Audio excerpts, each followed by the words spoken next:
Assalamualaikum warahmatullahi wabarakatuh. Waalaikumsalam warahmatullahi wabarakatuh. Alhamdulillahi rabbil alamin. Alladhi jama'ana mu'minin fa'allafa baina qulubina fa'asbahna bini'matihi ikhwana.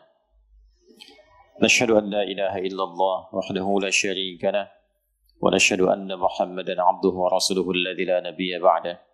الذي باتباع سنته الشريفة أصبحنا للمتقين إخوانا فصلوات الله عليه وسلامه التام وعلى آله الطاهرين وصحبه أجمعين وذريته وأمته إلى يوم الدين أما بعد. Jemaah sekalian, semoga subuh ini kita diberkahi oleh Allah Subhanahu wa taala. Alhamdulillah kita diberikan kembali kesempatan untuk menjalani kehidupan kita di hari ini. Semoga seluruh agenda yang telah kita siapkan untuk dijalankan di hari ini diberikan kemudahan, diberikan kebaikan, dan diberikan nilai yang menyampaikan kita pada kemuliaan saat kembali di hadapan Allah Subhanahu wa taala. Untuk itu ada beberapa pesan yang disampaikan tadi di dalam kesempatan penunaian salat subuh yang diimami tadi oleh Ustaz Muhammad Zaki. Beliau membacakan Quran surah ke-17 Al-Isra di ayat 85 rakaat pertama sampai 89, kemudian 90 sampai 93 di rakaat yang kedua.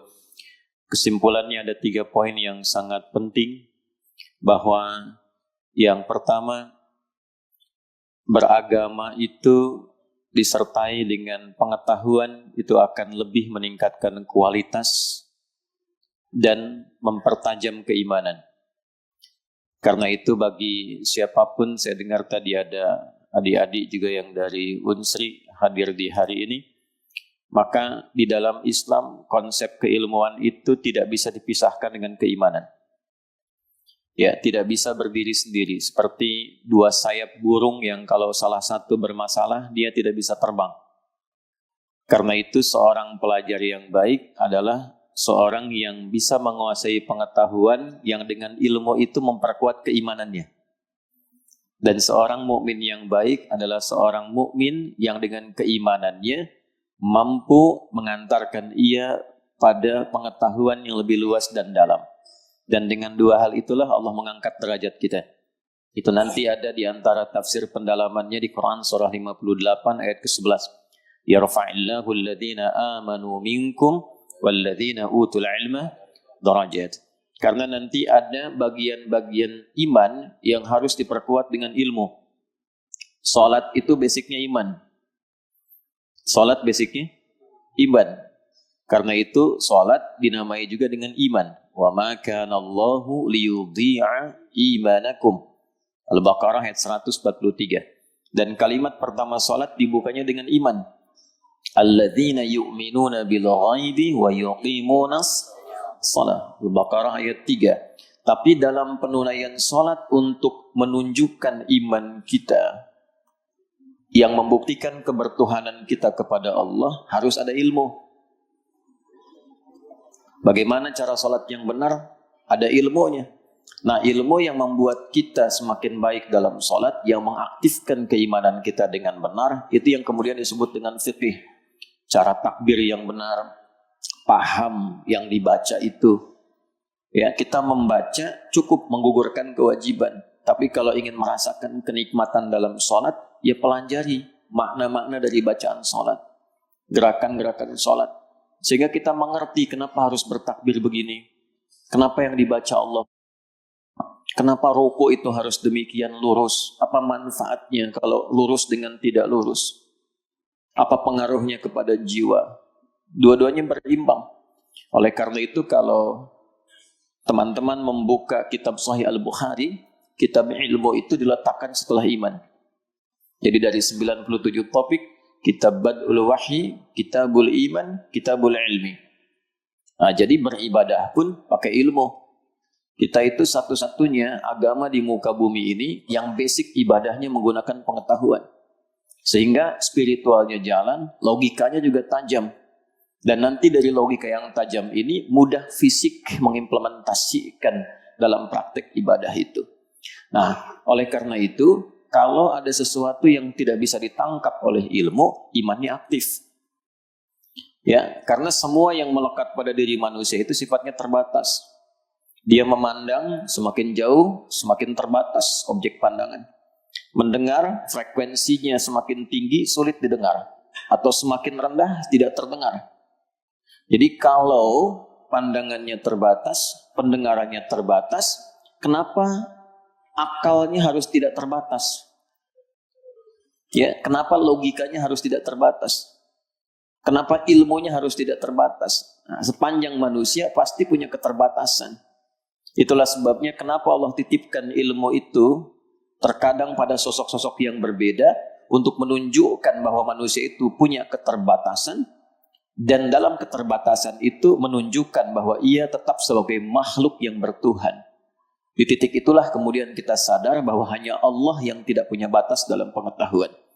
Jadi ingat rumusnya, kalau ada yang tidak tertangkap oleh pengetahuan dasar kita, tangkap oleh keimanan kita dulu. Nanti setelah kita beriman, hikmah akan datang membimbing iman kita untuk memahami maksud di balik informasi itu. Ya, kalau belum paham kenapa warisan 2:1, iman aja dulu. Setelah beriman, nanti datang hikmah membimbing. Mengapa di sini porsinya ada 2, di sini porsinya ada 1. Nah, disinilah kemudian dicontohkan bab ini di Quran surah ke-17 ayat 85 yang dibacakan oleh imam tadi. Wa yas'alunaka 'anir ruh qulir ruhu min amri rabbi wa ma utitum minal ilmi illa qalila. Kadang-kadang ada sifat-sifat para ilmuwan yang ingin meriset apapun itu bagus. Tapi ada beberapa objek riset yang dibatasi oleh Allah menjadi objek ilmunya. Terbatas di situ. Disitulah kemudian kita memfungsikan iman untuk meriset objek-objek itu. Karena nanti ada bagian dari kehidupan itu yang Allah ciptakan untuk mengaktifkan iman kita, bukan ilmu kita.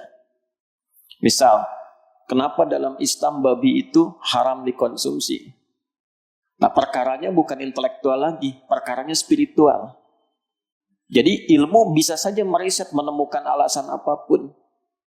Misal, bisa saja dulu pendapatnya ada kotoran-kotoran binatang-binatang yang tidak bagus, cacing-cacing pita dan sebagainya. Atau makannya misalnya tidak tertata, berpotensi ada sesuatu yang berbahaya bagi tubuh. Nanti ilmu akan datang meriset itu dan mengatakan, bagaimana kalau pakannya dikasih yang bagus-bagus? Makannya diatur. Kemudian di-scanning dulu supaya dipastikan tidak ada kotoran di dalamnya. Apa hukum berubah? Tidak, karena perkara larangan itu bukan perkara intelektual. Dia perkara spiritual untuk membuktikan kita patuh pada perintah Allah. Buktinya kita bertuhan itu kita mematuhi Tuhan kita. Nah, nanti setelah kita patuh baru kita paham, oh kenapa ini diharamkan, dampaknya seperti ini. Nah, sama tentang roh juga, itu perkara-perkara spiritual. Mau diriset menggunakan ilmu apapun, ujungnya lelah. Ya, bukan tidak mendapatkan ilmu baru, pasti dapat. Pasti dapat. Mungkin teknologi sekarang bisa di MRI, bisa dilihat, oh ini pergerakannya.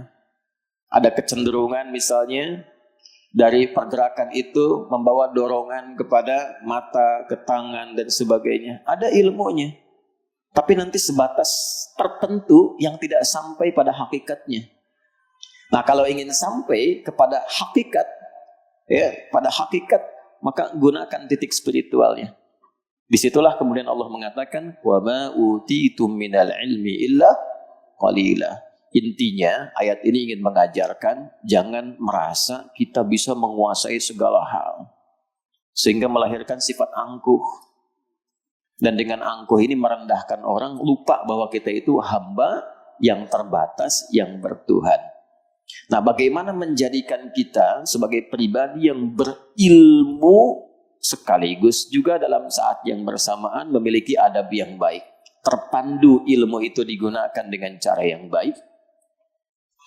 terpandu mendapatkannya dengan cara yang benar, dan proporsional digunakan dalam kehidupan, muncullah ayat-ayat selanjutnya yang menyampaikan bahwa kembalikanlah dasar untuk belajar dan beramal itu pada panduan Al-Quran. Itulah sebabnya nanti di Quran kita temukan cara mendapatkan pengetahuan bagaimana, cara meriset bagaimana, cara menggunakan ilmu supaya dipahami dan sampai ke jiwa bagaimana, sampai ke dalam hati. Dan dahsyatnya, sebelum kita berinteraksi dengan Quran itu, Allah men-challenge dulu di ayat ke-87-nya.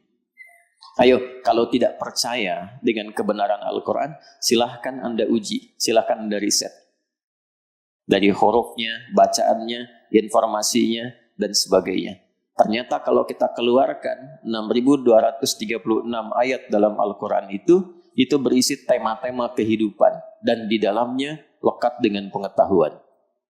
Jadi saya sering katakan misalnya begini, maaf, teman-teman yang berdagang, berbisnis, pernah nggak mengeluarkan ayat-ayat bimbingan tentang bisnis yang baik dalam Quran? Dan lihat bagaimana orang-orang dulu diajarkan dengan pengetahuan berbisnis, manajemen bisnis dalam Quran ini, dan lihat kesuksesan mereka seperti apa. Perubahannya dari sebelum ngaji dengan setelah ngaji. Ibu pernah nggak mengeluarkan ayat-ayat tentang ibu dalam Al-Quran? Jadi tentang perempuan, menjadi anak, menjadi istri, menjadi ibu, pernah nggak dikeluarkan? Lalu lihat bagaimana Quran membimbing ibu menjadi pribadi yang lebih baik. Lihat perubahannya perempuan-perempuan dalam Islam. Yang sebelum masuk Islam dengan setelah masuk Islam. Nah, tugas kita itu mengeluarkan tema-tema dari panduan ayat itu sesuai dengan tumbuh kembang kehidupan kita. Anda memilih hidup di jalur apa, di bidang apa, keluarkan ayatnya. Nanti lihat penjelasannya dalam hadis-hadis Nabi SAW. Nah, ulama mengkodifikasikan itu, membukukan panduan itu semua dalam kitab-kitab mereka. Maka ditemakan. Ada yang tema umum seperti Sahih Al-Bukhari, ada yang spesifik di bidang fikih seperti kitab Sunan. Ada yang kemudian langsung didetilkan, fikih sholat, fikih zakat, fikih bisnis. Sampai sekarang muncul bahasanya keren, ekonomi syariah misalnya. Ya. Nah, hal-hal yang demikian itu adalah panduan yang real dalam kehidupan. Kalau tidak percaya, kata Allah, riset dulu aja sampai engkau punya keyakinan bahwa Quran itu firman Allah. Kalau perlu silahkan undang bantuan dari manapun. Qul la in ijtama'atil insu wal jinnu ala ayyatu bimithli hadzal Qur'an la ya'tuna bimithli walau kana ba'dhum li ba'dhin dhahira. Walaupun berkoalisi antara manusia dengan jin ya untuk mendatangkan seperti Quran dan memastikan bahwa Quran itu bukan firman Tuhan, tidak akan mampu. Ya. Nah, ini yang kemudian menjadikan kita mesti punya keyakinan dengan Quran. Mesti punya keyakinan. Terlebih ketika kita sudah beriman. Maka ciri orang beriman itu salah satunya yang disampaikan dalam ayat tadi, menggunakan Quran sebagai panduan dalam hidupnya. Nah, hanya sayangnya dari sebagian yang mengatakan Muslim, ya ada sebagian yang bahkan tidak menggunakan Quran sebagai panduan dalam kehidupannya. Bahkan ada yang mendebat isi Quran, padahal tidak paham Quran. Ingkarnya luar biasa. Nah, maka pada yang demikian, Qul kafa billahi baini wa bainakum syahida.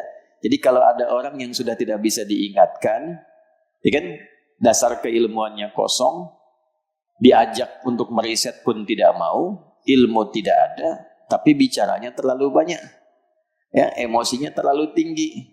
Maka yang demikian cukup katakan pada diri kita, jangan buang-buang waktu. Sudahlah, Allah menjadi saksi mana yang benar di antara kita. Kita nafsi-nafsi aja, masing-masing. Anda silahkan kerjakan dengan keyakinan Anda, saya dengan keyakinan saya. Nanti kalau kita sudah meninggal, pulang kembali kepada Allah, Allah menjadi saksi siapa yang benar di antara kita. Jadi tidak habis energi kita. Ya. Termasuk dalam diskusi-diskusi di media sosial. Kalau sudah menjurus pada yang tidak substansial, tidak penting, maka tanda baiknya keislaman kita meninggalkan yang tidak bermanfaat. Min husni islamil mar'i tarkuhu ma la ya'ni. Tanda baiknya keislaman seseorang itu meninggalkan yang tidak penting. Jadi menjadi muslim itu jadi orang penting. Ya, menjadi muslim itu menaikkan derajat kita dari orang biasa jadi orang penting. Karena Anda orang penting, bicaralah yang penting-penting saja. Karena kita orang penting, melihatlah pada yang penting saja. Bekerjalah di tempat yang penting bagi kita. Kalau tidak penting, tinggalkan. Karena kita orang penting. Jadi kalau ada orang jadi muslim bicaranya tidak penting, dia merendahkan keislamannya sendiri. Ya, gibah itu tidak penting. Bicara kotor itu tidak penting. Bicara jorok itu tidak penting. Maka dari itulah orang Islam menjaga dirinya dalam keadaan selalu yang penting, yang baik-baik. Nah, itu pesan yang disampaikan dalam surah yang tadi kita baca. Sehingga kita mengerti waktu sholat kita diminta untuk melakukan ini dalam hidup. Nah, sekarang untuk menjadi penting dan ilmunya baik, kita kembali untuk mengkaji kitab yang dituliskan atau diresumekan oleh Hadratus Syekh Muhammad Hashim Bil Asy'ari. Saya menyebut diresumkan karena 95% kurang lebih dari isi kitab Adabul Alim wal Muta'allim itu diambil dari kitab Tadhkiratus Sami'. Ya, karya Syekh Badruddin Ibnu Jama'ah. Tadhkiratus Sami' ini kitabnya. Ya. Nah, ini lebih duluan. Beliau lahir 639 Hijrah. Ya, Syekh Hashim 1287 Hijrah. Ya, beliau lahir Syekh Hashim 14 Dzulqa'dah 1287 bertepatan dengan 14 April ya 1875 Masehi. Nah, ini lahirnya 639 Hijrah. Nah, beliau ini adalah ulama besar, qadhi, memberi putusan ya. Jadi di atasnya alim, ada hakim, ada qadhi. Qadhi itu kalau memberi fatwa sifatnya terikat harus dilaksanakan. Nah, ini qadhi di 3 tempat. Qadhi di 3 tempat. Di Palestina, kemudian di Syria, kemudian di Al-Azhar di Mesir. Dan beliau khatib utama di Masjid Al-Quds di Palestina di masanya. Nah, menuliskan ini supaya jadi panduan bagi para penuntut ilmu bagaimana meniti pengetahuan yang benar, yang baik dan benar, ya, sehingga ada adab, ada akhlak yang bisa dipraktekkan dalam kehidupan. Nah, isi kitab ini kemudian dirangkum kembali oleh Syekh Hashim. Ada sebagian yang bahasanya disesuaikan dengan kebutuhan zamannya di zaman Syekh Hashim. Ada beberapa yang kemudian keterangannya dipersingkat ya, karena ini panjang dengan contoh-contoh, ambil contoh satu, yang lainnya tidak dimasukkan. Ya, hampir semua isi di sini terambilnya dari sini. Nah, jadi kalau nanti ada santri di sini atau yang dari kampus-kampus yang senang baca kitab, kalau menemukan misalnya agak kurang jelas di kitab cetakan di sini atau ingin memperdalam, maka kembalikan ke sini. Sini kita akan temukan keragaman dan keterangan contoh-contoh ya yang melengkapi kitab di Adabul Alim wal Muta'allim. Baik, di pertemuan yang lalu kita telah membahas di halaman 29 di kitab Adabul Alim wal Muta'allim di topik yang ketiga tentang fi adabil muta'allim ma syaikhihi wa fihi 12 naw'an min al-adab. Tentang adab penuntut ilmu terhadap gurunya, murid terhadap syekhnya, dan didapatkan 12 langkah di dalamnya. Nanti di sini ada 12, di sini kita temukan 13. Berarti 1 itu tidak dimasukkan dalam pembahasan ini. Baik ya? Nah, kemudian Bapak Ibu sekalian, sebelum kita mulai, ada 2 yang ingin saya tekankan. Di dalam Islam, ilmu itu didefinisikan satu kebeningan informasi yang sampainya kepada jiwa sini. Tidak sampai sini. Jadi pengetahuan itu ada yang hanya sampai kepada akal, di pikiran. Ada yang sampai kepada jiwa, di qalbu. Nah, ilmu di dalam Islam itu didefinisikan sampainya kepada jiwa. Kebeningan informasi yang sampainya kepada jiwa. Di teorinya, data diolah jadi informasi, informasi diolah jadi knowledge, pengetahuan. Itu sampai sini. Kalau cuma jadi pengetahuan, jadinya hanya orang pintar nanti. Saat ditanya bisa jawab. Saat didebat, ya bisa mengimbangi, bisa menerangkan. Jadi kalau ada yang belajar hanya pandai untuk berdebat, ilmunya baru sampai sini. Ya. Nah, kalau sudah sampai kepada jiwa, ke sini, maka nanti sifat ilmu itu akan dibimbing oleh sifat takwa. Sehingga menjadi perilaku, jadi amalan. Ya, bisa diamalkan. Wa nafsi wa ma sawwaha fa'alhamaha fujuraha wa taqwa. Quran surah 91 ayat 7 sampai 10. Jadi begitu ilmunya sampai kepada jiwa, dari kolbu ditembuskan kepada nafas, nanti dibimbing lewat nafas ini melalui jiwa takwa, ditembuskan ke semua bagian perilaku tubuh kita. Ya, misal kita belajar tentang bicara yang baik. Coba cek deh anak bapak ibu. Kalau di sekolah kan pasti belajar. Kalau berbicara pada orang dewasa mesti baik, ya. Kalau berbicara pada orang tua mesti baik. Sekarang coba dilihat, nilainya bisa 10 di kelasnya, tapi kenapa pada orang tuanya masih bicara yang tidak baik? Nah, boleh jadi ilmu yang diserap di sekolah itu tidak sampai ke sini, sehingga tidak menjadi perilaku, tidak menjadi cahaya. Al-ilmu nurun, ilmunya menurun. Ya? Harusnya jadi cahaya tapi menurun kualitasnya.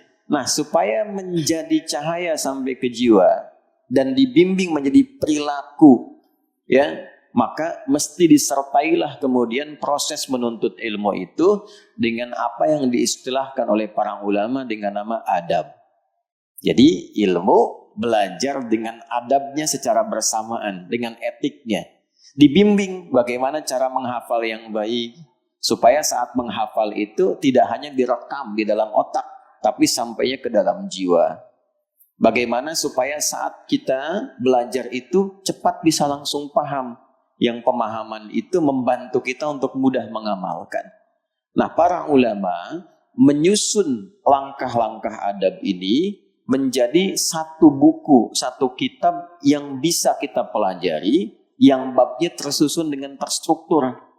Mulai dari penyiapan diri kita, bagaimana menyiapkan diri sebelum belajar, bagaimana masuk ke tempat ilmu. Nah, bab yang akan kita pelajari adalah bab yang mengantarkan interaksi kita dengan guru saat belajar. Bagaimana supaya saat berinteraksi dengan guru itu, ilmunya mudah kita serap, sampainya ke dalam jiwa, bermanfaat untuk kita dan bisa diamalkan. Dan Bapak Ibu boleh cek, hanya di dalam Islam yang kita belajar ilmu pun diajarkan adabnya terstruktur rapi dari awal sampai akhirnya. Boleh dicek. Nah, ini maksudnya untuk meyakinkan bahwa apa yang kita pelajari itu benar. Itu poinnya. Nah, di bab ketiga ini ada 12 langkah yang dihimpun oleh Syekh Hashim dalam konteks berinteraksi dengan guru, mahasiswa dengan dosen, supaya ilmunya mudah diserap dan mudah dipraktekkan, diamalkan dalam kehidupan. 2 sudah kita bahas, yang ketiga sudah kita juga urai sebagian kemarin, dan kita akan lengkapi bagian 3 dulu sebelum sampai yang keempat. Watsalitsu, adapun yang ketiga tentang adab seorang murid terhadap gurunya, agar apa yang ia dapatkan bisa bermanfaat dan berkah dalam kehidupan. An yanqala li syaikhihi fi umurihi wa la yakhruja an ra'yihi wa tadbirihi bal yakunu ma'ahu kal maridi ma'a at-tabib al-mahir fasata'miruhu fi ma yaqsiduhu fayasta'miruhu. Di sini yasta'miruhu, di kitab Tadhkiratis Sami' fayasta'miruhu fima yaqsiduhu wa yataharra ridahu fima ya'maluhu wa yubalighu fi hurmatihi wa yataqarrabu ila Allah ta'ala bi khidmatihi wa liya'lama ay wa liya'lam ay wa ya'lamu. 3 versi saya bacakan di kitab ini dengan Tadhkiratis Sami'. Anna dhullahu li syaikhihi izzuhu wa khudu'ahu lahu fakhruhu wa tawadu'ahu lahu rif'atuhu. Kemarin sampai sini kita bacakan. Ya. Hendaklah seorang santri itu, seorang siswa itu senantiasa menampilkan penghormatan tinggi kepada gurunya karena ilmunya ya, bukan karena sosoknya. Ya, jadi kalau kita menghadapi sosok guru itu, kita datangkan karena merasa sosok ini ada ilmunya. Ya, kita datang belajar itu kan sifat belajar dari yang rendah kepada yang tinggi kan? Ya, bukan yang tinggi kepada yang rendah kan? Saya minta diberi pengetahuan, minta nasihat karena kita merasa sosok ini punya sesuatu yang lebih dibandingkan kita. Nah sekarang kalau Anda datang pada yang kita anggap lebih, kitanya meninggi, dapat gak? Tidak. Ya, ini ada air. Air itu jatuhkan dari tempat yang tinggi ke tempat yang rendah. Nah kemudian Anda datang ingin mengambil air, ngambilnya dari tempat yang tingginya di atas yang tinggi itu. Airnya tidak akan mengalir. Jelas ya? Baik, maka apa yang dilakukan? Karena kita melihat bahwa sosok ini karena ilmunya, bukan sosoknya, ya, maka datanglah menempatkan yang kita ingin ambil ilmunya ini lebih tinggi di atas posisi kita. Karena ilmunya. Itu maksudnya. Ya. Maka tanda yang ditampilkan untuk menghormati ini salah satunya adalah mencoba meminta pendapat, meminta masukan dari beragam aktivitas yang ingin kita kerjakan dalam hidup ketika membutuhkan nasihat-nasihat dari sosok dimaksud. Nah ini yang kita bahas di pertemuan yang lalu.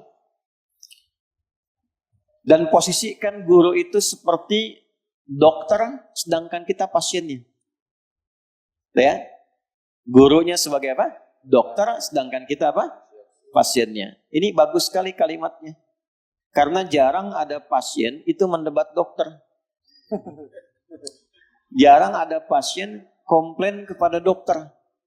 Ya, dok kenapa harus 3 kali 4? Ya, dok kenapa harus 3 kali minum obatnya? Kenapa ini kapsul?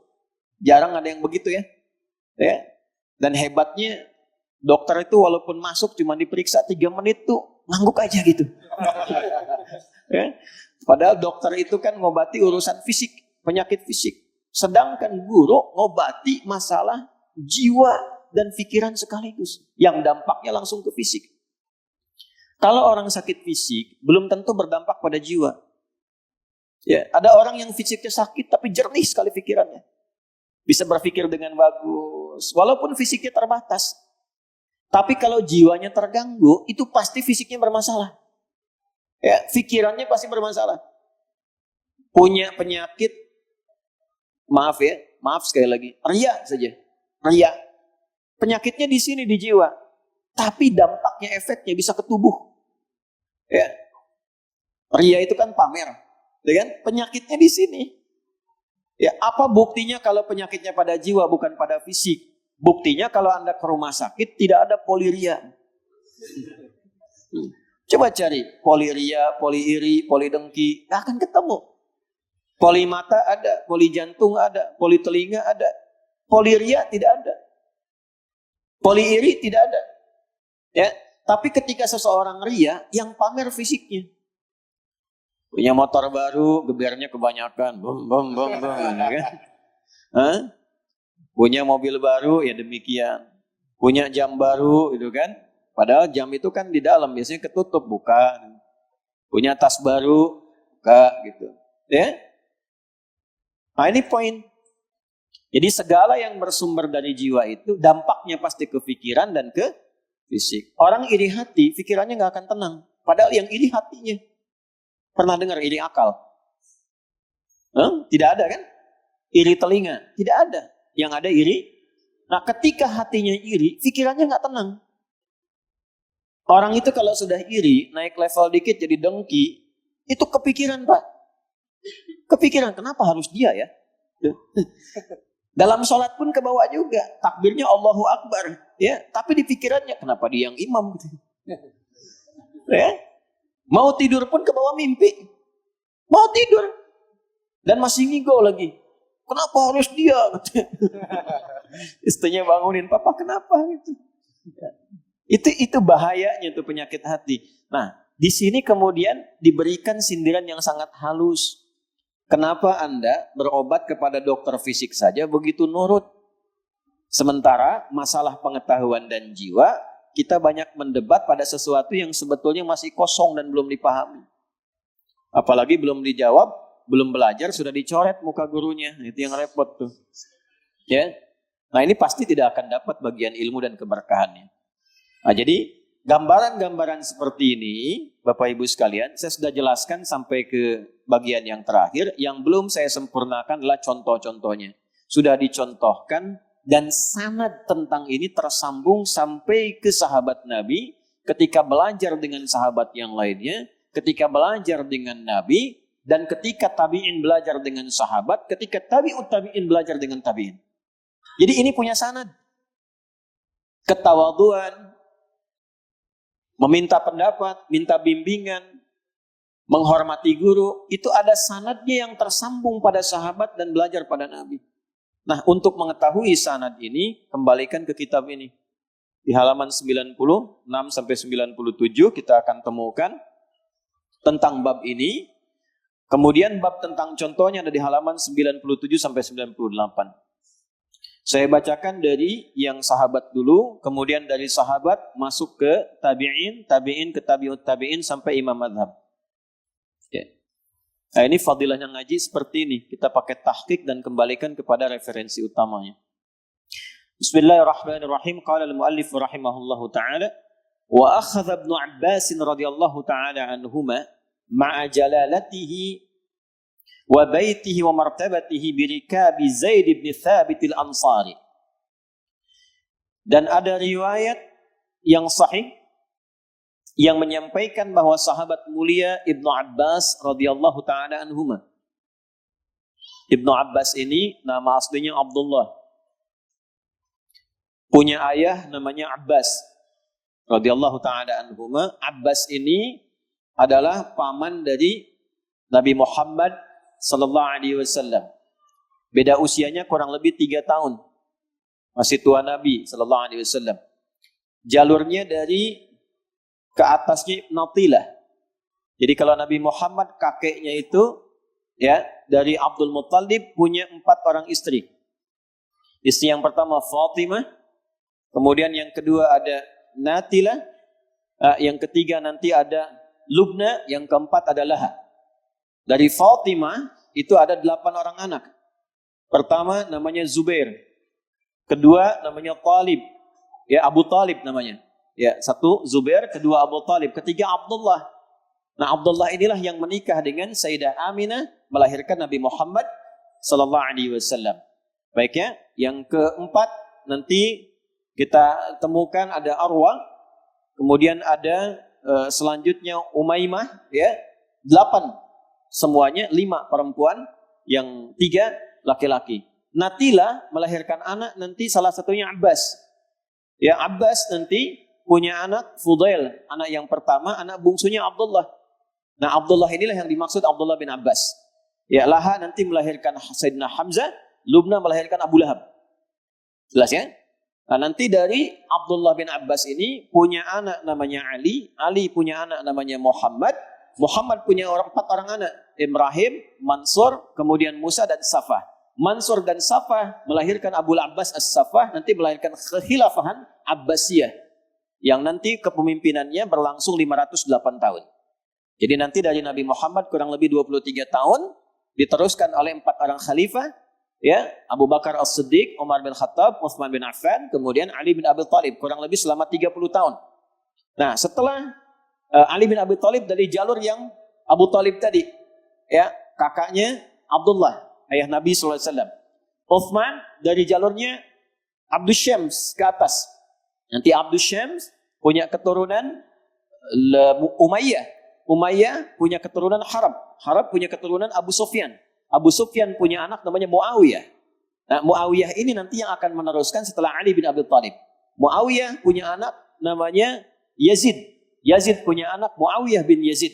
Nah Muawiyah bin Yazid selesai, nanti diteruskan Khalifah Umayyah ini, Bani Umayyah, oleh turunan Hakam. Hakam ini di atasnya lagi, nanti Abdus Syams punya turunan lagi, ada Affan, ada Uthman, ada Hakam.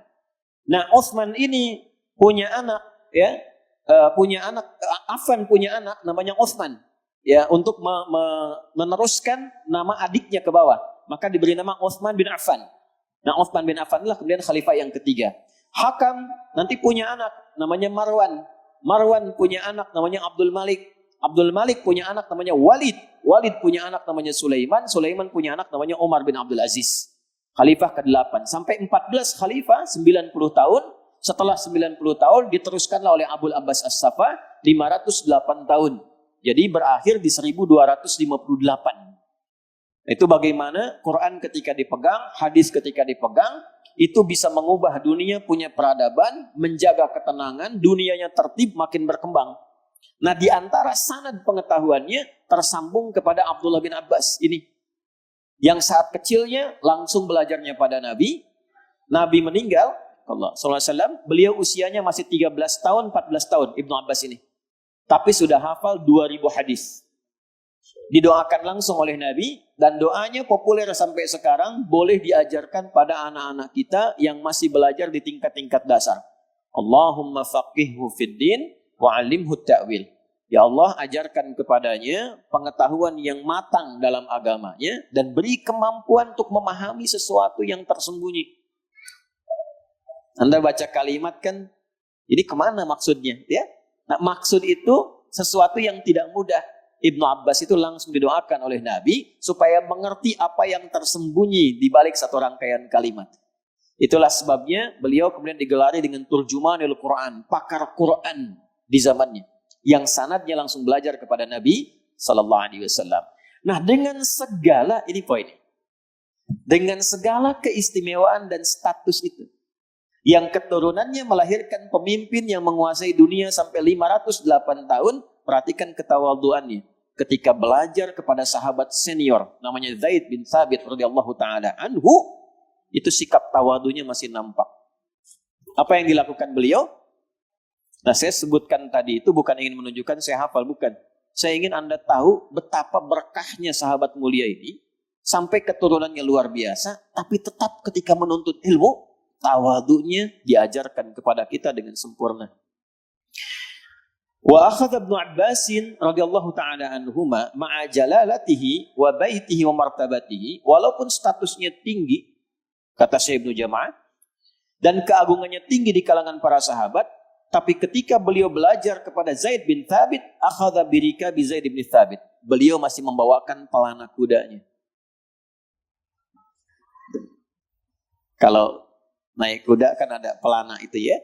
Itu saking tawadhunya, saking hormatnya pada gurunya, beliau menyimpulkan tugas guru itu ngajar, bukan bawa pelana.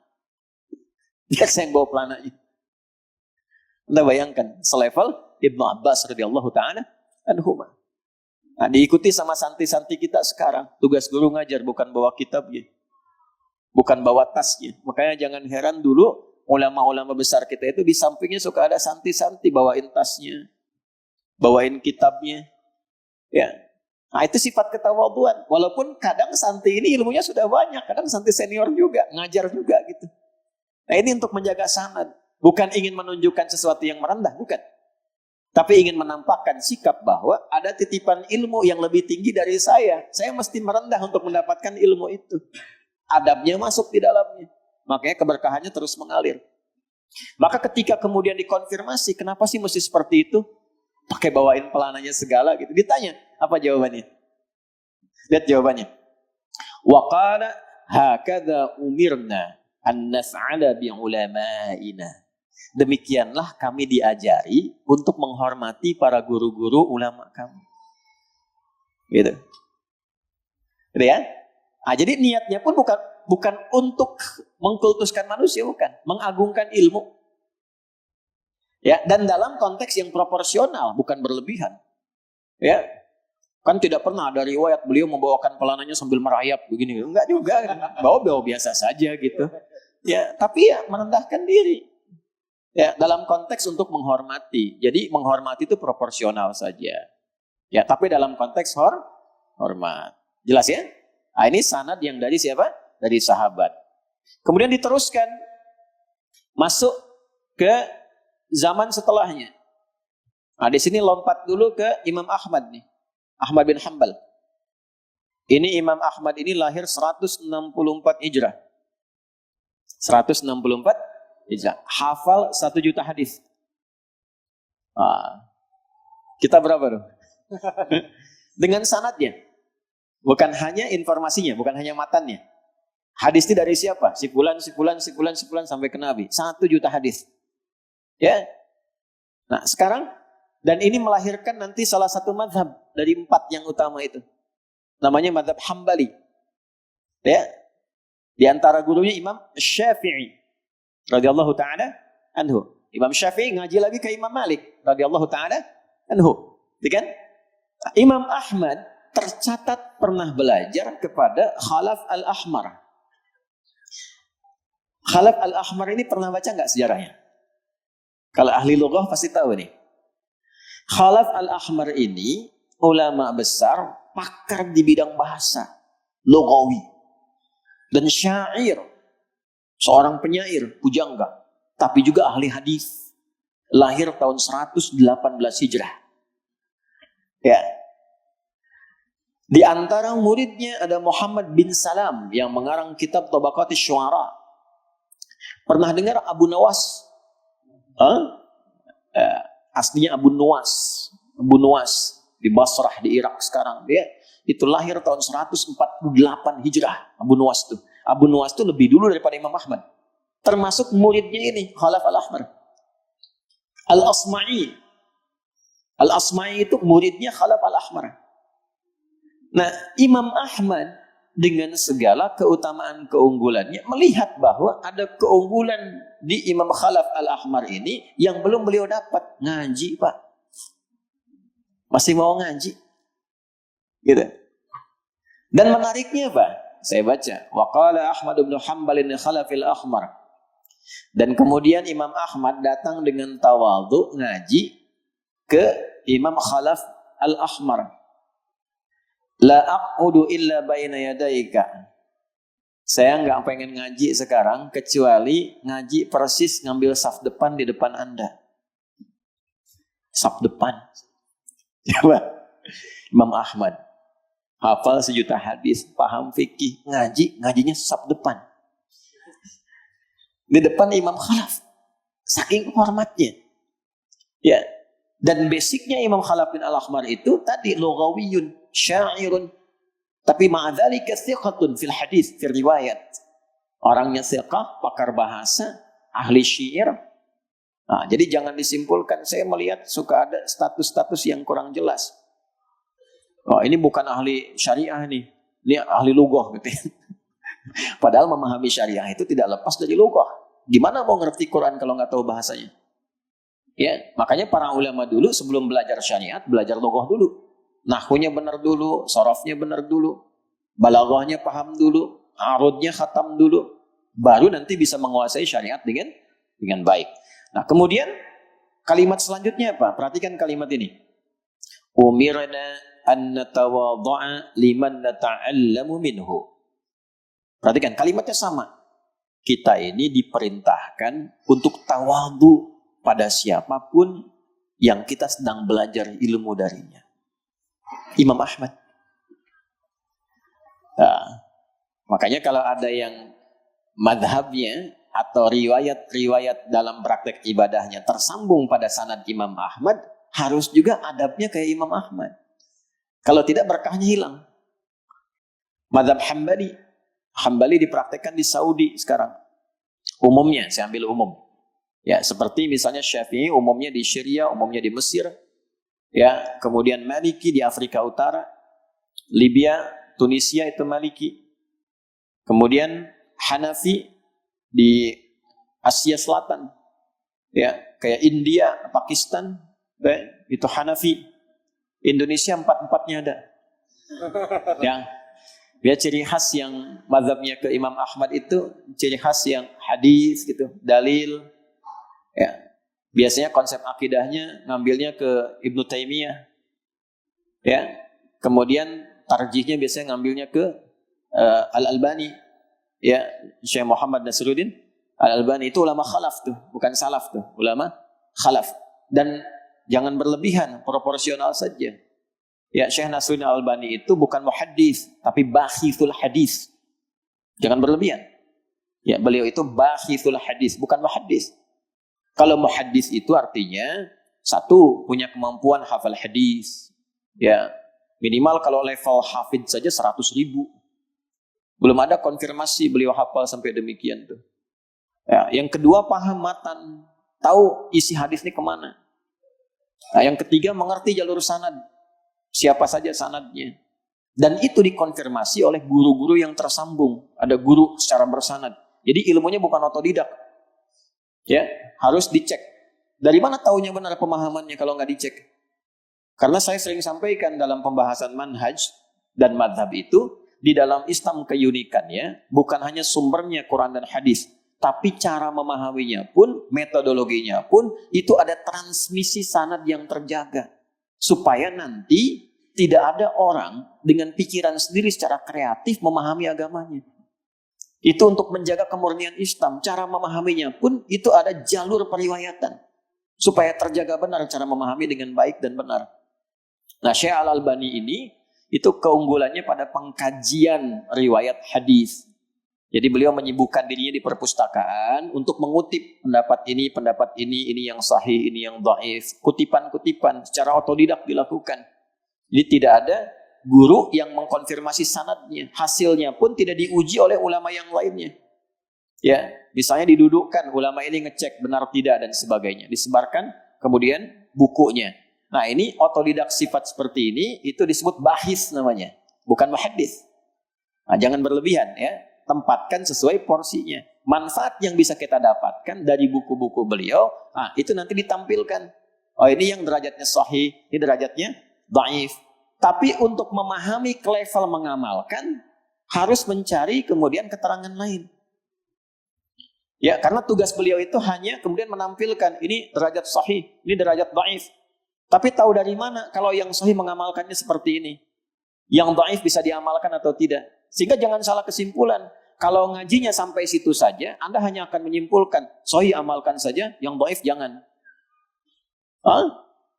Padahal Imam Ahmad sendiri, yang puncaknya paling tinggi ke atas dari jalur ini, itu masih mengamalkan hadis dhaif. Sepanjang dhaifnya fadhailul amal, bukan perkara ibadah yang pokok. Dan nanti kalau bahis bertemu muhaddis, yang didahulukan muhaddis, bukan bahis. Ya, contoh. Imam Muslim, Imam Al-Bukhari, muhaddis atau bahis? Bukan muhaddis lagi, itu imam fil hadis. Bahkan Imam Al-Bukhari gelarnya tabibul muhaddisin, dokternya para ahli hadis. Imam Bukhari. Dan semua orang sepakat sampai dibuat tabaqat ulama al-hadis, tingkatan para ulama hadis. Satu, Bukhari dan Muslim, mattafaqa alaihi al-Bukhari wal Muslim. Kedua, marawa alaihi al-Bukhari. Tiga, marawa alaihi al-Muslim. Tiga, mashtarata alaihi al-Bukhari wa Muslim. Ya, empat, mashtarata alaihi al-Bukhari. Lima, mashtarata alaihi al-Muslim. Baru ke bawahnya yang derajat yang lain. Lima itu masih diperoleh oleh Bukhari dan Muslim. Anda bayangkan. Nah, kalau nanti tasfihnya Syekh Albani bertentangan dengan sahihnya Bukhari dan Muslim, yang didahulukan Bukhari dan Muslim. Karena terlalu jauh jaraknya. Terlalu jauh. Nah, contoh Imam Muslim itu punya kitab Sahih Muslim. 30 riwayatnya didhaifkan oleh Syekh Albani. Nah, ini langsung ditolak oleh para ulama. Tidak bisa, karena derajatnya terlalu jauh. Bagaimana kitab yang disepakati sahihnya oleh semua ulama didhaifkan oleh satu orang? Nah, tapi dalam konteks ini apa yang dimaksudkan? Yang saya ingin maksudkan, tempatkan secara proporsional. Jasanya apa? Oh, ini menunjukkan pada kita tentang kualitas sahih, kualitas dhaif. Tapi dalam konteks ini mesti diuji juga. Nah, kenapa? Karena apa yang dikaryakan dan dihasilkan itu hanya sampai pada derajat pengkajian, tidak masuk pada derajat fiqih, apalagi derajat dalam konteks pemahaman dalam mengamalkan. Ini kalau yang awam tidak paham. Tapi kalau kita yang belajar mengerti dan menghargai sesuai dengan porsinya. Dihormati setiap ulama itu dengan porsinya secara proporsional dan jangan saling menjelek-jelekkan. Ya. Porsi keutamanya apa? Di sini, oh ini kita hargai, kita doakan. Kemudian pujiannya melekat kepada hasilnya. Sudah sampai situ. Jangan membandingkan, mencari kelemahannya. Nah, kalau ada yang tidak proporsional, ambil yang paling kuatnya untuk kita amalkan. Itu poinnya, itu ilmiah sekali. Jelas ya? Nah, makanya kalau di kami, para kalangan pengkaji, gitu kan, kemudian ulama-ulama kekinian, kalau ada kitab tulisannya misalnya, Rawahul Bukhari wa Sahahul Albani. Nah itu kita senyum. Yang diriwayatkan Imam Al-Bukhari itu, kalau dari sahihnya, itu sudah pasti sahih. Ngapain ditasih lagi? Gitu ya? Nah itu yang demikian. Kalau belum tahu, belum antum awam, nanti terjebak suasananya. Kalau tidak disahihkan Al-Albani, belum sahih. Nah itu nggak tepat. Nah, jadi tempatkan sesuai porsinya. Alhamdulillah ada figur seperti beliau, kita lebih mudah mengetahui ini sahih, ini dhaif. Tapi kalau kemudian porsinya bertentangan dengan yang lebih otoritatif, ambil yang lebih otoritatif. Jelas? Nah, kemudian yang kedua, pola belajarnya. Pola belajar Imam Ahmad bersanad. Syekh Albani otodidak. Nah, otodidak itu akan membentuk apa? Akan membentuk kesendirian. Ya, Imam Ahmad membentuk ilmu kolektif. Apa bedanya ilmu kolektif dengan kesendirian? Ilmu kolektif itu karena melibatkan masyayikh yang banyak dan orang-orang banyak, keilmuannya teruji baik di kalangan ulama ataupun awam. Karena diseleksi oleh para ulama. Jadi para ulama mengakui. Nah, Imam Ahmad datang kepada Khalaf Al-Ahmar dengan tawadhu, belajar dengan tawadhu, mendengarkan dengan tawadhu, ambil sab pertama karena beliau ahli hadis, yang diamalkan itu hadis.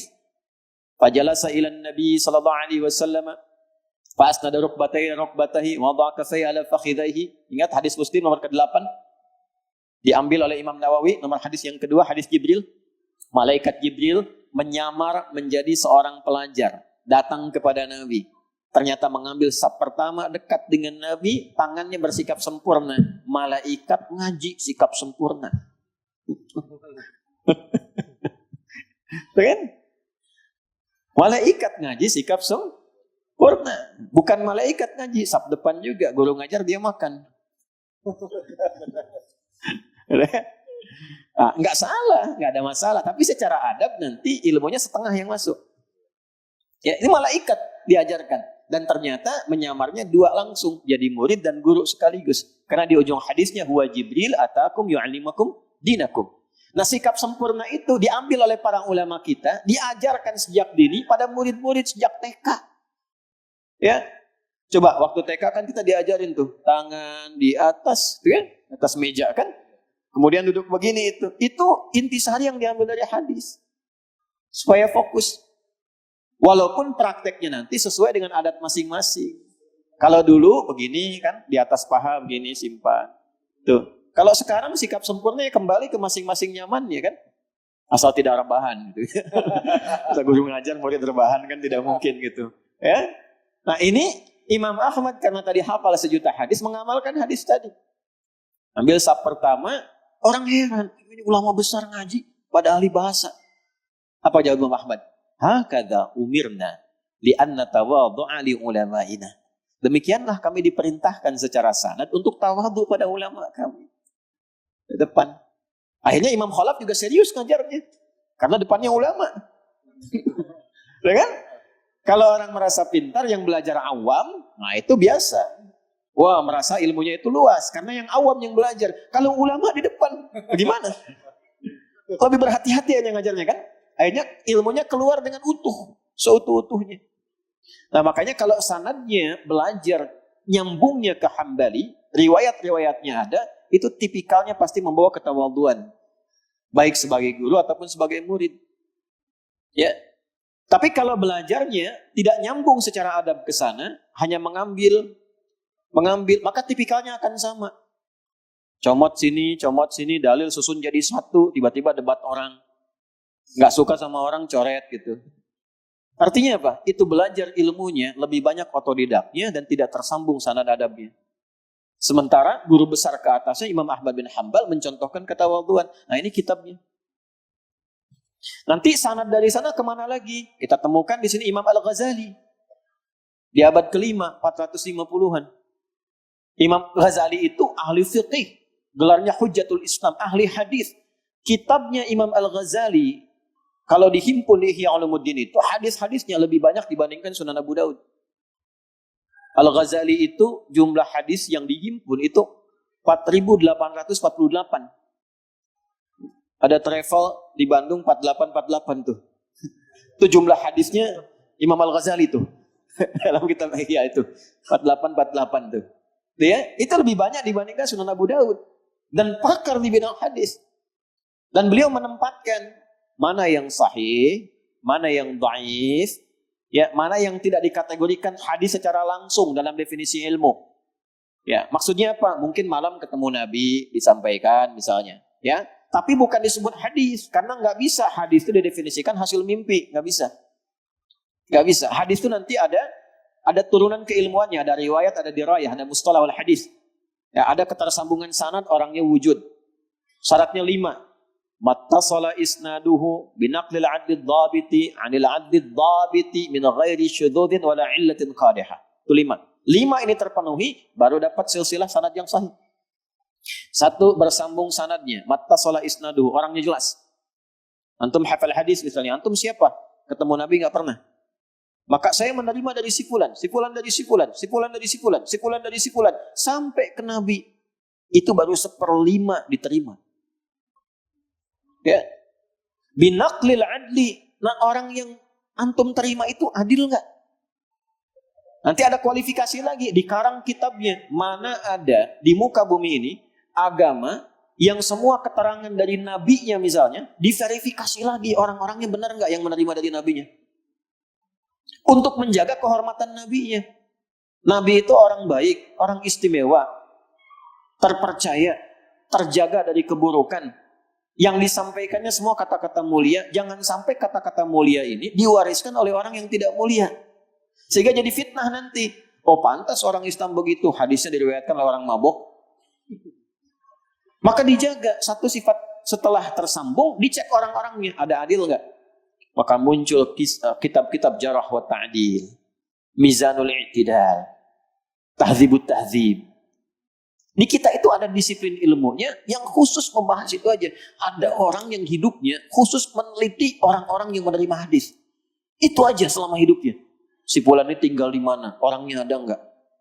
Jangan sampai disebut orangnya enggak ada. Ketika orangnya tidak ada, kualitas hadisnya turun langsung. Jadi dhaif.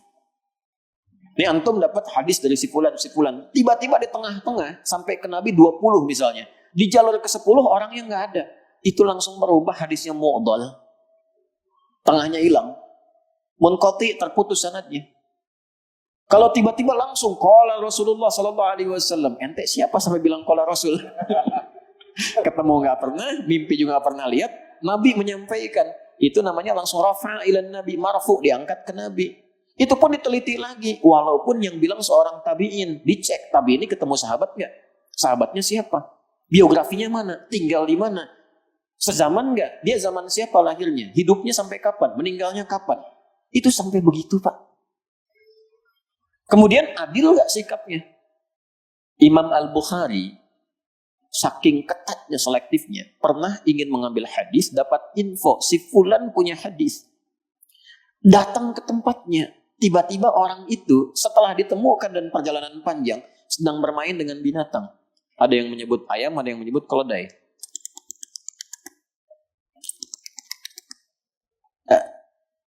Hewannya lebih dari antum kan masih begitu. Hewannya datang. Datang hewannya, dikira mau ngasih makan, ternyata cuma mau canda sama hewan, bercanda sama hewan. Datang hewannya, nggak dikasih makan. Al-Bukhari balik lagi, nggak diambil hadisnya. Walaupun orang itu boleh jadi memang hafal hadis itu, tapi nggak diambil hadisnya. Ditanya, Syekh kenapa balik lagi ngambil hadisnya? Sama hewan aja bohong, apalagi sama Nabi katanya. Di dalam Islam itu begitu, Pak. Kehormatan Nabi dijaga. Jaga. Nah, itu belum adil namanya. Ya. Kemudian yang ketiga, dhabit. Oh, ini orang adil. Adil itu menyikapi sesuatu proporsional. Bicara ke orang dewasa begini, ke anak kecil begini. Itu adil. Adil itu nggak harus selalu sama. Yang kedua, setelah orang ini adil, baik, dicek. Hafalannya kuat nggak? Jangan sampai sekarang bilang titik, 5 menit kemudian koma. Itu kalau berubah sedikit saja diuji, berubah sedikit turun Pak status hadis dari sahih jadi dhaif. Dhaifnya tingkat paling rendah kedhaifannya itu, ya. Maksud rendah itu masih dekat ke sahih. Kalau tinggi sekali dhaifnya, nah itu nggak bisa diamalkan. Itu turun dikit dari sahih jadi hasan. Hasan itu yang ingatannya sedikit melemah saja. Beda titik jadi koma, hasan. Antum bukan hanya beda harokat. Bisa beda kata, bisa pindah kata. Jadi itu dari sahih turun jadi hasan. Itu setiap orangnya harus terjaga sama-sama bobit namanya. Jadi 1 sampai 19 sebelum ketemu Nabi betul-betul sama ingatannya. Bisa sampai begitu. Ya? Binaqlil 'abdid dhabiti 'anil 'abdid dhabiti min ghairi syudzudin wa la 'illatin qadihah, dan tidak punya celah, baik yang kecil apalagi yang besar. Ya, duduk-duduk samping jalan tuh, duduk-duduk tuh, samping jalan, nggak main sama hewan, duduk aja, samping jalan, di tempat orang umum lewat, itu hadisnya turun, nggak bisa diambil. Kalaupun ada lemah. Ya kenapa orang aja diganggu, apalagi katanya hadis. Ya, padahal dia mungkin nggak bilang ganggu orang, tidak. Tapi ketika ada di hak orang umum, yang ketika lewat harusnya nyaman, tiba-tiba jadi sungkan. Karena ada orang duduk di situ, jadi sungkan. Biasanya lewat biasa, tiba-tiba duduk nih. Lah rambut panjang, pakaian begini gitu kan. Aman tidak saya? Padahal orang itu mungkin baik, nggak ada masalah. Kan jangan lihat orang dari covernya kan. Tapi kadang cover menentukan. Ya kan? Beli buku, beli baju, kalau covernya nggak bagus, harganya turun kan? Ya kan? Nah, itu kadang-kadang kisah hikmah itu ditempatkan sesuai dengan makna dan porsinya. Nah ini yang demikian pun ada babnya. Apalagi sampai illatin qadihah, sesuatu yang buruk yang nggak bisa ditoleransi. Misal suka bohong, ya, suka nyogok, suka nipu, tiba-tiba menyampaikan hadis, ya, korupsi, terus bicara agama gitu kan. Nah itu kan orang pun juga bingung. Ya, coba deh ada datang pejabat di sini mengatakan pada Anda, bertakwalah kepada Allah. Anda ketawa. Ya kan? Secara umum ya, secara umum itu. Jangan dipotong. Nah, kemudian Imam Ghazali mengatakan apa? Kata Imam Al-Ghazali, nah jadi kita runtut dari zaman Nabi ke sahabat, kemudian masuk ke 164 Hijriah, masuk ke 450, nyambung runtutannya itu. Apa kata beliau? La yunalul ilmu illa bittawadhu'i wa ilqa'is sam'i. Ilmu itu nggak akan pernah diperoleh menjadi cahaya pada jiwa kecuali dengan ketawadhuan dan mau fokus mendengar. Gitu. Jadi kalau sedang belajar itu, ini yang difungsikan dengan ini. Melihat fokus, mendengar fokus. Ini yang satu ditutup. Sampai tiba kemudian Syekh memperkenankan yang ini dibuka. Jadi biarkan satu fokus, ya lisan itu satu, biarkan fokus pada syekhnya. Murid gunakan telinganya yang dua untuk mendengar, matanya untuk melihat, dan disertai dengan ketawadhuan. Kalau tidak tawadhu, walaupun melihat, walaupun mendengar, tidak sampai ke sini, sampainya ke sini nanti. Ya, kalau sampai ke sini, masuk telinga kanan, keluar kiri. Nah, jenisnya ada 3. Ada yang masuk kanan, nyangkut dulu di otak, lama memang. Kadang-kadang keluar di kiri, lupa. Harus diingatkan lagi. Ada yang masuk kanan, langsung keluar kiri. Ya, nggak masuk, karena kurang fokus. Ada yang masuk kanan, keluar lagi dari kanan. Nggak masuk. Ya, karena sudah antipati. Baru disebutkan, sudah jelek. Nah, itu nggak akan pernah masuk. Susah. Ya. Nah, ini kata Imam Al-Ghazali. Wa qala wa mahma asyara alaihi syaikhuhu bi tariqin fi at-ta'limi falyuqallidhu wal yada' ra'yahu fa khata'u mursyidihi anfa'u lahu min sawabihi fi nafsihi. Allahu akbar. Ya. Walaupun syekhnya itu dia mengajar, tapi cara mengajarnya tidak membuat muridnya merasa nyaman misalnya, atau beda pendapat dengan gurunya, atau bahkan dia menyimpulkan pendapat murid itu lebih dekat pada benar dibandingkan dengan gurunya. Dalam kondisi itu pun tetap harus menunjukkan rasa hormat pada guru, karena kita sudah menempatkan diri kita sebagai murid, walaupun kita merasa benar. Maksudnya apa? Bukan mengingkari kebenarannya, bukan, tapi tetap menjaga etika adabnya Supaya dengan penghormatan itu, menghormati ilmu, Allah menanamkan pengetahuan yang kita rasakan benar itu pada jiwa kita yang baik. Kalau rasa itu tidak ada, nanti nafsu yang aktif. Ujub. Wah, ngajarnya masih salah. Ya kan? Nah, kalau seperti itu nanti kebenaran dia dalam pengetahuan dipandu oleh nafsunya. Nah, itu yang melahirkan nanti orang pintar tapi dikendalikan nafsu. Nah, inilah pentingnya adab. Dia walaupun pintar tapi tidak aktif adabnya, nanti nafsu yang muncul. Merasa paling hebat. Ya. Baru ngaji tempat orang 1 hari sudah ngumpulkan dalil lalu catat. Tempat orang lain sudah nanya cuman nguji aja. Itu nggak masuk. Atau nyimpulkan orang salah. Tapi baru ikut majlis 5 menit sudah nyimpulkan salah. Karena bertentangan dengan riwayat yang saya terima. Anda terima baru 1 riwayat, guru 100 riwayat. Ya? Nah, jadi ini ada bahasanya ditakwilkan kepada yang lebih baik. Jadi di sini kalimatnya fahatul mursyidi anfa'u lahu min sawabi fi nafsi. Terkadang kelihatan salah yang zahir dari gurunya bisa jadi lebih bagus dibandingkan benar yang tersimpan dalam perasaan muridnya. Jelas di sini? Nah, ini mengajarkan adab, ya, adab. Bukan masalah yang benar siapa, tapi menunjukkan adabnya. Sekalipun ada kesalahan dalam guru, jangan disimpulkan kehilangan kehormatan sampai kemudian mengatakan, udah ini nggak cocok jadi guru saya. Jelas? Oke. Ya kita bisa temukan guru-guru yang mengajar kita kan itu menunjukkan bahwa beliau masih manusia. Pasti ada hilafnya, ada slip of tongue, kadang-kadang salah bicara. Kadang-kadang otaknya terlampau cepat duluan, lisannya ngikutin gitu setelah itu. Ya, sehingga keselip kan, bisa jadi demikian. Atau salah sebut sesuatu, bisa terjadi. Nah, jangan kemudian itu dicari-cari hanya untuk merendahkan dan sebagainya. Apalagi yang saya tuh agak kadang-kadang suka heran. Guru orang dicari kesalahan. Ngapain nyari kesalahan guru orang? Anda kan punya guru, belajar aja fokus di guru Anda. Kan selesai kan? Ini Anda nggak belajar sama orang lain. Guru orang ngajarin orang lain. Nah, Anda nyari kesalahan guru orang lain, ngapain? Kalau Anda nggak belajar sama dia, ya cukup sudah aja Anda belajar dengan guru Anda, selesai. Ya, menemukan kekurangan di guru sendiri pun itu harus merasakan rasa hormat. Ini bukan guru orang lain, maaf ya, bukan murid dari orang lain, bukan gurunya, nggak ngajarin dia, dicari kesalahannya. Ngapain? Kan gak ada kerjaan. Paham ya? Nah ini. Waqad nabbaha Allah Ta'ala. Nah sekarang sanad yang tertinggi.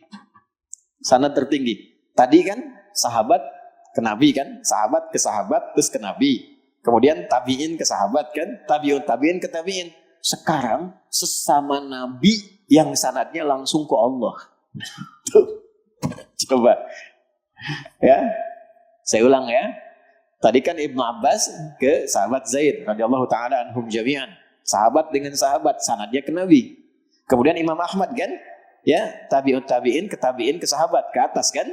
Kemudian tabi'in lagi ke bawah, Imam Ghazali. Sekarang dinaikin porsinya, naik 3 oktav, naik ke atas. Siapa? Rasul dengan Nabi, sanadnya langsung dari Allah. Wa qad nabbaha Allah Ta'ala ala dzalika, dan Allah telah mengingatkan tentang ketawadhuan dalam menuntut ilmu itu fi qissati Musa wal Khidr. Tentang kisahnya Nabi Musa dan Khidir. Ada versi yang menyebutkan Khidir itu orang soleh. Ada versi yang menyebutkan dia Nabi, orang terpilih. Anggaplah kita tempatkan orang soleh yang diberikan keistimewaan. Misal, ini level Nabi Rasul belajar ke orang soleh. Coba. Nabi Rasul belajar ke orang soleh. Nabi Muhammad itu kalau sedang pengen dengar bacaan Quran, bukan yang dari versinya malaikat Jibril, sudah diajarkan pada sahabatnya, minta sahabat tolong bacakan, Ubay, bacain dong ke saya Quran. Ya Nabi, Anda kan Rasul. Anda yang harus bacakan ke saya. Tidak, saya pengen dengar bacaan kamu. Dengar gitu. Nabi itu. Ya. Nah ini Nabi Musa, Nabi Rasul, gelarnya Kalimullah, yang diajak dialog sama Allah. Diperintah oleh Allah. Belajar ke Khidir tuh. Ada hamba yang soleh, hambaku yang soleh. Nah status hamba itu yang menjadikan ikhtilaf di kalangan ulama. Karena Nabi pun itu disebut hamba. Ya, Nabi Muhammad ketika diisrakan disebut hamba. Subhanalladzi asra bi abdihi. Ya, jadi kalau urutannya begini, Nabi, Rasul, status tertingginya di atas itu abdun. Abdun, karena tingkat tertinggi seorang Rasul adalah pengabdiannya kepada Allah. Makanya Nabi Muhammad kenapa namanya Ahmad? Karena pengabdiannya sebagai hamba kepada Allah tak tertandingi oleh nabi-nabi lainnya. Itulah sebabnya ketika diangkat oleh Allah bukan karena kerasulannya, karena kehambaannya. Jadi ini menjadi kaidah, semakin kita merendah, Allah akan mengangkat. Semakin kita mengangkat, Allah rendahkan. Anda jadi pejabat merasa tinggi, Allah pasti rendahkan. Qulillahumma malikal mulki tu'til mulka man tasya wa tanzi'ul mulka mimman wa tu'izzu man tasya wa tudhillu. Nah, ini kaidahnya. Itu di Ali Imran tuh, ayat 26 sampai 27 itu. Jadi kalau ada orang merasa tinggi, Allah pasti rendahkan. Tapi kalau ada orang merendah, Allah pasti tinggikan. Itu kaidah. Nah, setinggi-tingginya Rasul ketika diangkat oleh Allah, status merendahnya yang diangkat. Nah, Khadir, Musa itu status tinggi, Rasul, Nabi, ahli syariat. Khadir ahli ma'rifat. Nah, ini ada dua ilmu.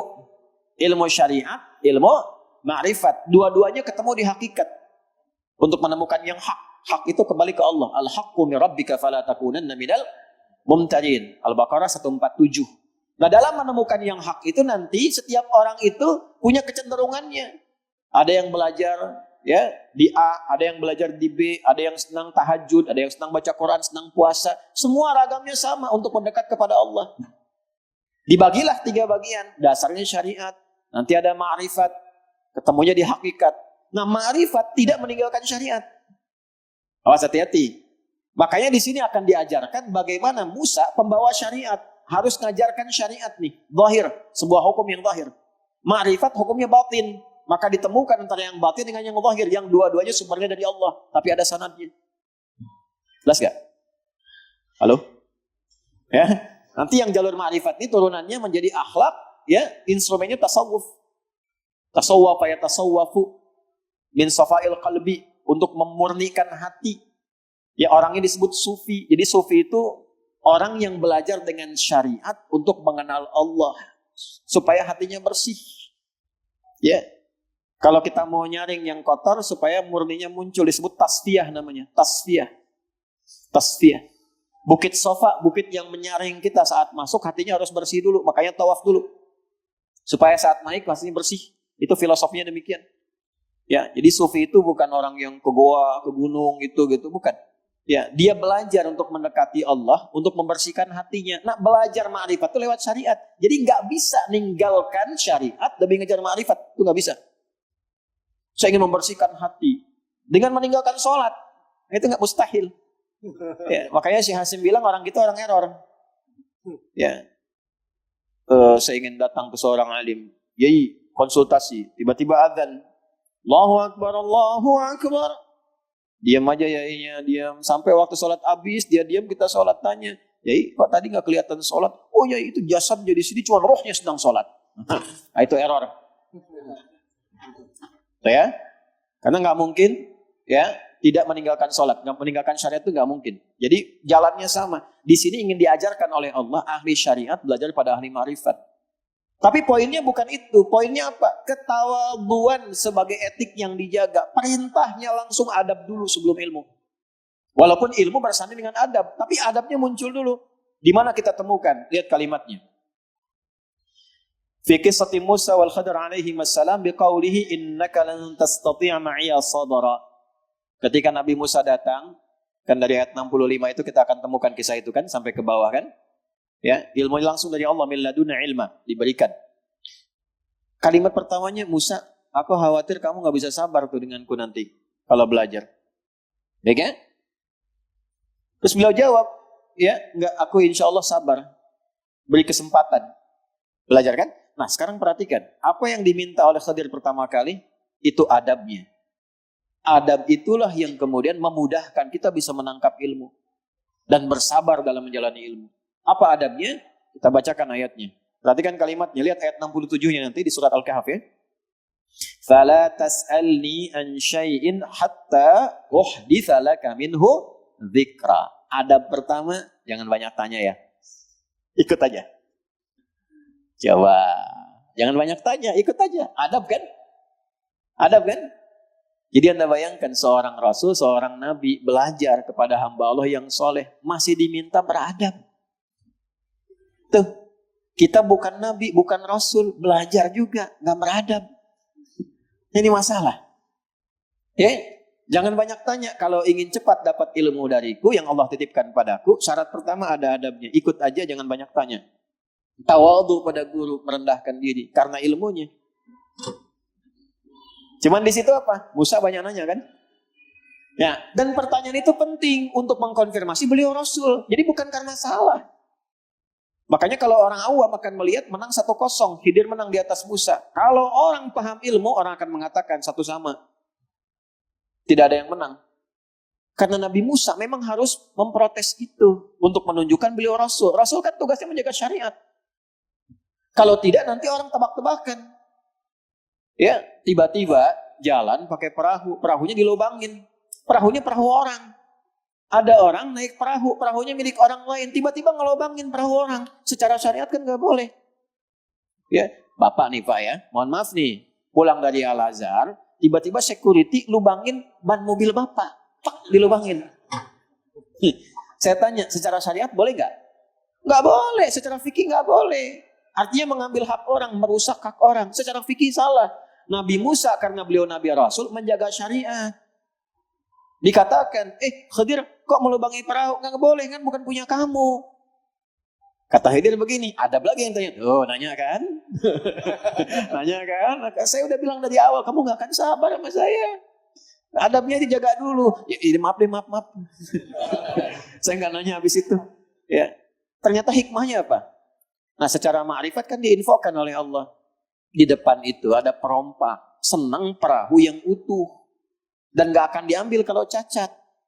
Khidir menyelamatkan yang punya perahu itu, dilubangin supaya cacat, agar tidak diambil sama perompak di depan. Tuh. Tapi ilmu ma'rifat didahulukan oleh Allah kepada Khidir. Musa gak dikasih. Kenapa Musa gak diberikan? Untuk menjaga syariat. Untuk menunjukkan yang ini porsi Rasul.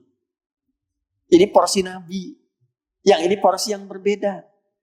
Ya, kalau Musanya tidak protes, besok-besok ada umatnya Musa lubangin perahu orang. Kata nabinya membolehkan. Paham ya? Sampai di sini. Nah, satpam di sini tahu, di depan nih ada yang suka malakin, yang motornya nggak cacat. Dicacatin dulu sedikit supaya nggak dipalak. Kita nggak tahu kan? Jelas nggak? Paham nggak? Nah, tapi nanti kesimpulan ujungnya tidak boleh meninggalkan syariat, tetap dikonfirmasi secara syariat. Itu keterangan tafsirnya. Jadi kalau ada kejadian yang membuat kita tuh merasa, kok ini bisa begini, tanya dulu klarifikasi. Kalau bertentangan dengan syariat, karena ma'rifat tidak meninggalkan syariat. Nah, tapi seorang Nabi Rasul pun belajar pakai adab. Nah, ketika adab itu sudah tidak bisa dijaga seutuhnya, karena mempertahankan sifat syariat tadi, bukan karena kehilangan adab. Ingat, jangan salah memposisikan. Ya, Nabi Musa tetap sifatnya maksum. Ya, maka ya sudah, ini waktunya kita berpisah. Maka dijelaskanlah hikmah-hikmah yang tadi. 1, 2, 3, 4, dan seterusnya. 3 kejadian itu. Ya, dari mulai melubangi perahu, kemudian ada menghilangkan ya kehidupan seorang anak, dan yang ketiga adalah merobohkan rumah tanpa diambil upah di dalamnya. Diterangkan semua hikmahnya. Tapi intinya pelajaran itu mengajarkan tentang adab. Nah, ini yang disimpulkan di kitab ini. Jadi seorang Rasul pun ngaji pakai adab. Sahabat ngaji pakai adab. Tabi'in ngaji pakai adab. Tabi'in ngaji pakai adab. Antum Rasul bukan. Nabi bukan. Ya kan? Sahabat bukan. Tabi'in bukan. Tabi'in tidak masuk karena atba nggak pakai adab. Siapa kita? Jelas ya? Nah, ini sanad namanya. Jadi kalau ngajinya begini pakai sanad kita enak. Begitu disampaikan teorinya, nah sanadnya muncul. Ini pelajaran yang kemarin. Yang sekarang belum kita mulai. 5 menit, 10 menit ya. Saya baca dulu supaya nanti ada kesimpulan yang benar. Warabi', adapun adab yang keempat, izin. Dari mulai masuk saya urutkan dulu. 1, istikharah, masih ingat? Ya? Yang pertama istikharah dulu sebelum belajar. Kalau sudah yakin, nggak usah istikharah. Istikharah tuh kalau belum yakin. Kalau Anda sudah yakin, istikharah jadi nggak yakin. Ya. Istikharah itu kaidah untuk memantapkan jiwa ketika ada sebagian dari keyakinan kita belum sepenuhnya yakin. Dia adalah jodohku yang tertulis di Lauh Mahfuz, bukan ya gitu. Ya. Ada belum keyakinan yang seutuhnya, istikharah. Ya. Tapi kalau sudah lama tahu, nasabnya tahu dan sebagainya, itu sudah nggak perlu istikharah lagi. Itu langsung istikharah. Ya. Nah, selesai. Nah, sama begini, nyari guru, kita baru tahu, belum kenal dan sebagainya, istikharah, minta panduan. Yang kedua, kepakaran dilihat. Ya, spesialisasinya. Jangan belajar hadis misalnya ke orang sejarah atau ke orang kita belajar fikih ke orang yang bukan ahlinya. Wala yata'allamu illa mimman kamulat ahliyatu, pakaran. Kemudian ada akhlak yang baik dan ketaatan dalam beragamanya. Jadi dia konsisten, guru yang memang akhlaknya bagus, ilmunya bagus, dan mengamalkan ilmu yang diajarkan pada muridnya. Dua. Yang ketiga yang kita bahas tadi, menghormati guru, menempatkan beliau seperti halnya dokter spesialis dan kita pasiennya. Jadi begitu kita tahu kualifikasinya ini pakar di bidangnya, udah kita memasrahkan diri kita merendah untuk belajar. Setelah masuk ke majelisnya, berhadapan dengan guru, bagaimana cara memandang guru, sampai di situ diatur. Sampai memandang aja diatur. Ya. Warabi', adapun adab yang keempat saya selesaikan di sini. An yanzura ilaihi bi'ainil ijlali wat ta'zimi wa ya'taqidu fihi darajatal kamali fa inna dhalika aqrabu ila an-naf'i bihi. Qala Abu Yusuf sami'tu as-salafa yaquluna biman la ya'taqidu jalalata ustadhihi la yuflih. Fala yukhatibu shaykhahu bita'il khitabi wa kafihi wala yunadihi bismihi bal yaqulu ya sayyidi aw ya ustadi wala yadhkurhu aydan fi ghaibatihi bismihi. Awas ya. Wala yadhkurhu aydan fi ghaibatihi bismihi. Ini penting juga.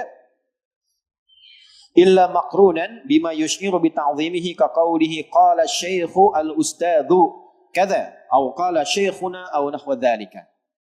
Ya. Dan hendaklah an yanzura ilaihi, seorang murid kalau sudah berhadapan dengan guru, menatap guru itu bi'ainil ijlali wa ta'zimi, dengan pandangan penghormatan. Ya. Dalam konteks belajar. Dalam konteks apa? Belajar. Atau dalam pergaulan yang sifatnya umum, sepanjang memang kita tahu itu guru kita. Ya. Misal ketemu di pasar, tahu guru kita, ya tetap hormat secara proporsional, Walaupun mungkin lebih muda dibanding kita, apalagi lebih tua dibanding kita. Yang bukan guru saja, muda ketemu yang sepuh itu hormat. Ya, laisa minna man lam yarham shaghirana wa yuqir kabirana. Bukan golongan kami, kata Nabi, orang yang tidak sayang pada yang muda dan tidak hormat pada yang dewasa. Dan itu umum, bukan hanya pada muslim. Itulah indahnya Islam. Kita ketemu non-muslim, kita lebih muda, hormat. Pagi Pak, gitu, Pak sehat. Itu muslim begitu. Apalagi pada yang muslim, apalagi orang tua kita. Sama orang tua orang lain, hormat. Sama orang tua sendiri, nggak baik. Wah, itu keburukan yang tinggi di hadapan Allah itu. Ya. Nah, kalau bab ilmu, itu lebih luas lagi. Walaupun kita senior, tapi yang muda itu ilmunya tinggi di atas kita. Kalau babnya itu keilmuan, maka pandangannya pun dengan kehormatan pada ilmunya. Dan kesayangan pada posisi senioritas kitanya kepadanya. Disayang pada dirinya, hormat pada ilmunya. Nah, kalau sayang dan hormat disatukan, itu berubah dalam panggilan keseharian jadi Buya namanya. Abi, itu ayah biologis, ayah saya, panggilan hormat. Abati, panggilan sayang. Ya, biasanya hormat dan sayang panggilan disatukan abati. Tapi kalau yang kita panggil untuk menghormati, walaupun bukan bagian dari ayah kita, tapi kita hormat pada ilmunya, panggilannya jadi Buya namanya.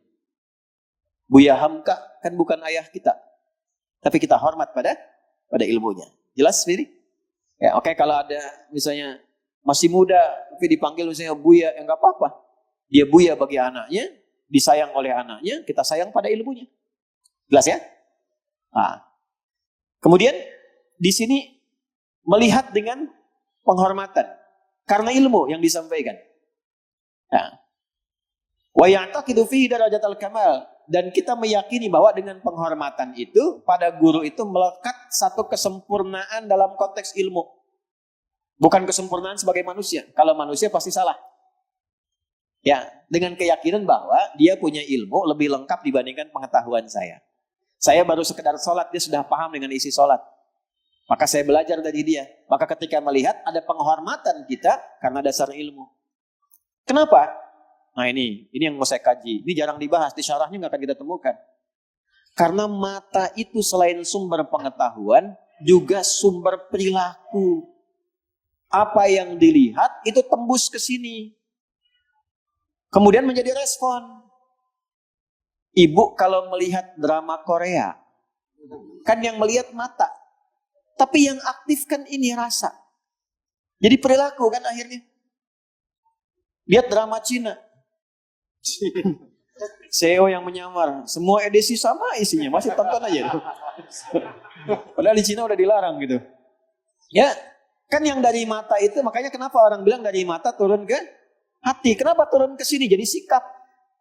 Ketika kita melihat, kita merespon. Kita lihat anak kita diganggu, kita marah. Marah itu karena kita melihat. Tuh, kita lihat ada orang baik pada anak kita, kita baik apresiasi orang itu karena kita melihat. Jadi mata ini bukan hanya sumber pandangan, tapi sumber sikap, sumber perilaku. Ya, kenapa ada orang mencuri sendal setelah pulang dari masjid? Karena dari mata yang lihat. Tapi tembusan mata itu tembusnya ke nafsu, bukan ke takwa. Ya. Ya Allah, sendal saya mana ya? Oh itu. Kata nafsunya, bukan yang itu, tuh yang itu lebih bagus lagi. Jadi nafsu.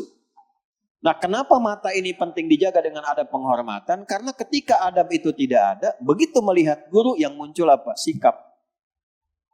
Yang salah adalah ketika melihat guru dalam mood yang tidak biasanya. Mungkin guru masuk itu ada persoalan belum selesai. Dia harus selesaikan, tiba-tiba belum mulai ada handphone masuk, dia harus cek. Jarang ada guru ngajar nyimpan handphone tuh jarang. Maksudnya disimpan di depannya bawa handphone tuh jarang. Saya kalau ngajar nggak pernah bawa handphone. Ya, tapi kadang ada satu kondisi dia pegang karena mungkin ada anaknya yang sakit, yang harus dikontak dari rumah sakit, dia harus masukin jaga standby begini. Murid mana tahu, dan jarang ada guru berkeluh kesah begitu, jarang ada cerita guru itu. Guru itu kalau ada yang baik dibagi, ada yang kurang baik dipendam itu guru. Tuh, makanya digugu dan ditiru. Jarang ada guru curhat begini. Aduh, Pak, saya tuh harus ngajar padahal kredit belum saya bayar. Nggak ada begitu. Nggak ada tuh. Kalau cerita pun umum-umum gitu. Tiba-tiba harus ada handphone pegang. Pas ngajar bunyi, terima telepon. Assalamualaikum gini. Nah kalau tidak ada sifat-sifat seperti ini, kesimpulan bisa beda. Guru apaan kita fokus dia teleponan. Guru apaan kita diminta nyatet dia WA-an. Ini yang dimaksud aini ta'zim wal ijlal. Jadi kalau natap guru itu, kalau sudah yakin dia guru kita, sudah kita percaya dengan penghormatan. Karena ilmunya. Nah, makanya nanti kalau ada kondisi demikian, ditakwilkan. Dicari makna jauh. Di dalam bahasa Arab itu satu kata maknanya bisa banyak. Bukan hanya satu. Satu makna umum yang kita ketahui, maknanya seperti ini. Yang kedua makna jauh. Ada artinya itu juga, tapi jarang digunakan. Kecuali dalam kondisi tertentu. Misal, nasia, apa artinya? Nasia itu lupa. Ya, nasia, yansa, nisyan, nasian, itu lupa. Makanan kita nasi, makanya banyak lupa. Nasia itu punya makna lain juga. Artinya taroka, meninggalkan. Ya. Tapi yang sering kita dapatkan itu makna umumnya ya lupa. Lupa ya lupa, sudah. Ana nasid, saya lupa. Jarang ana nasitu, ana taroktu, itu nggak mungkin. Dalam makna umum. Tapi ketika ketemu ayat Nasullaha fanasiyahum. Mereka lupa dengan Allah. Kan gak mungkin diterjemahkan Allah pun lupa dengan mereka. Karena gak mungkin Tuhan punya sifat lupa. Gak boleh Tuhan punya sifat pelupa. Harus diingat semua. Laisa kamitslihi syai'. Maka apa yang diterjemahkan di situ? Makna jauhnya. Wa tarakahum. Nasullaha fanasiyahum ayatarakahum. Mereka melupakan Allah. Allah pun mengabaikan mereka, meninggalkan mereka. Itu maksudnya. Nah, pemindahan dari makna yang tadinya umum ke makna tersembunyi jauh, itu disebut takwil namanya. Ya, maka memahami Quran itu nggak mungkin dengan lafaz biasa, mesti ada juga takwil di dalamnya. Ada ayat yang langsung muhkamat, mutasyabihatnya menggunakan takwil. Tapi takwilnya nggak sembarangan, mesti ada sanad karena wa ma ya'lamu ta'wilahu illa Allah. Allah ngajarkan pada Nabi, Nabi ngajarkan lagi caranya. Siapa di antara yang diajarkan? Jangankan yang dewasa, yang kecil diajarin. Allahumma faqihu fiddin wa 'alimhu at-ta'wil. Sahabat besar ada Abu Musa al-Asy'ari, sahabat kecil ada Ibnu Abbas. Jadi takwil itu ada sanadnya. Kalau ada yang tidak dipahami lewat muhkamat langsung makna zahirnya, maka ditakwilkan. Nah, takwil pun ada adabnya. Kalau guru masuk tiba-tiba moodnya kelihatan gak bagus, jangan direspon secara zahir, takwilkan. Dan minta pada Allah supaya ditutup dari aib yang demikian, supaya sibuk dengan ilmunya saja. Kan nanti kalau kita lanjutkan sampai ujung bab keempat ini, dengan tafsir detil yang ada di sini, kita akan temukan beberapa salaf. Di riwayatnya sahih, beberapa salah. Bahkan sodakoh dulu. Sebelum berangkat ke majlis ilmu. Niat sodakohnya itu apa? Niat sodakohnya untuk ditutup oleh Allah aib gurunya. Supaya fokus belajar kepada ilmunya. Sampai begitu. Makanya di DKM ini, saat menyediakan kotak infak. Gitu ya. Infak itu bukan mobil-mobilan jalan. Kotak infak itu. Gitu ya. Di majlis-majlis ilmu, sebetulnya sanad awalnya tuh ke situ. Bukan buat ngumpulin uang. Makanya niat DKM harus ikhlas, niat yang ngasih pun mesti tulus. Jadi ketika kotak infak itu mau disiapkan, jangan membayangkan jamaah banyak nih, pendapatan hari ini pasti banyak. Tidak. Ya Allah, niatkan, jadikan setiap yang diberikan, yang dimasukkan ke sini, menjadikan cahaya ilmu itu sampai ke jiwa orang-orang yang infak sebelum dia belajar. Dan tertutup dari pengaruh-pengaruh buruk, termasuk dari aib gurunya. Gitu. Nanti yang belajar pun demikian. Kalau memang ada yang diinfakkan lewat itu, kan tidak harus uang. Ya, sejadi misalnya barang, bahan dan sebagainya. Tapi niatnya begitu. Nanti kalau sampai ke waktunya, saya bisa bacakan sampai ke kalangan salafnya. Dan itu bersanad sampai ke Syekh Nawawi Al-Bantani. Syekh Nawawi Al-Bantani itu kalau mau belajar mengamalkan sanad itu. Nah ini ya, ini yang saya maksudkan. Ini dalam, ngajinya dalam ini. Ya, ini kalau saya bacakan di sini. An yanzura bi ainil ijlali wa ya'taqida fihi darajatal kamali fa inna dzalika aqrabu ila naf'ihi bihi wa kana ba'du salafi idza dhahaba ila syaikhihi. Nah, ini yang enggak ada di sini. Ini yang enggak ada di sini. Saya bacakan di kitab yang sumber aslinya. Yang primernya. Wa kana ba'du salafi, dan ada kebiasaan sebagian dari kalangan ulama salaf, idza dhahaba ila syaikhihi, ketika beliau akan belajar kepada gurunya, tasaddaqa bi syai'in, bersedekah dulu. Wa qala, kemudian berkata, Allahumma astur aiba syaikhi anni wa la tudhhib barakata ilmihi minni. Allahu akbar. Allahumma astur aiba syaikhi anni, ya Allah, mohon tutupi semua kekurangan guru-guruku dari pandanganku. Wa la tudhhib barakata ilmihi minni, dan jangan kau hilangkan keberkahan ilmunya dariku. Makanya sibuknya dengan kebaikannya.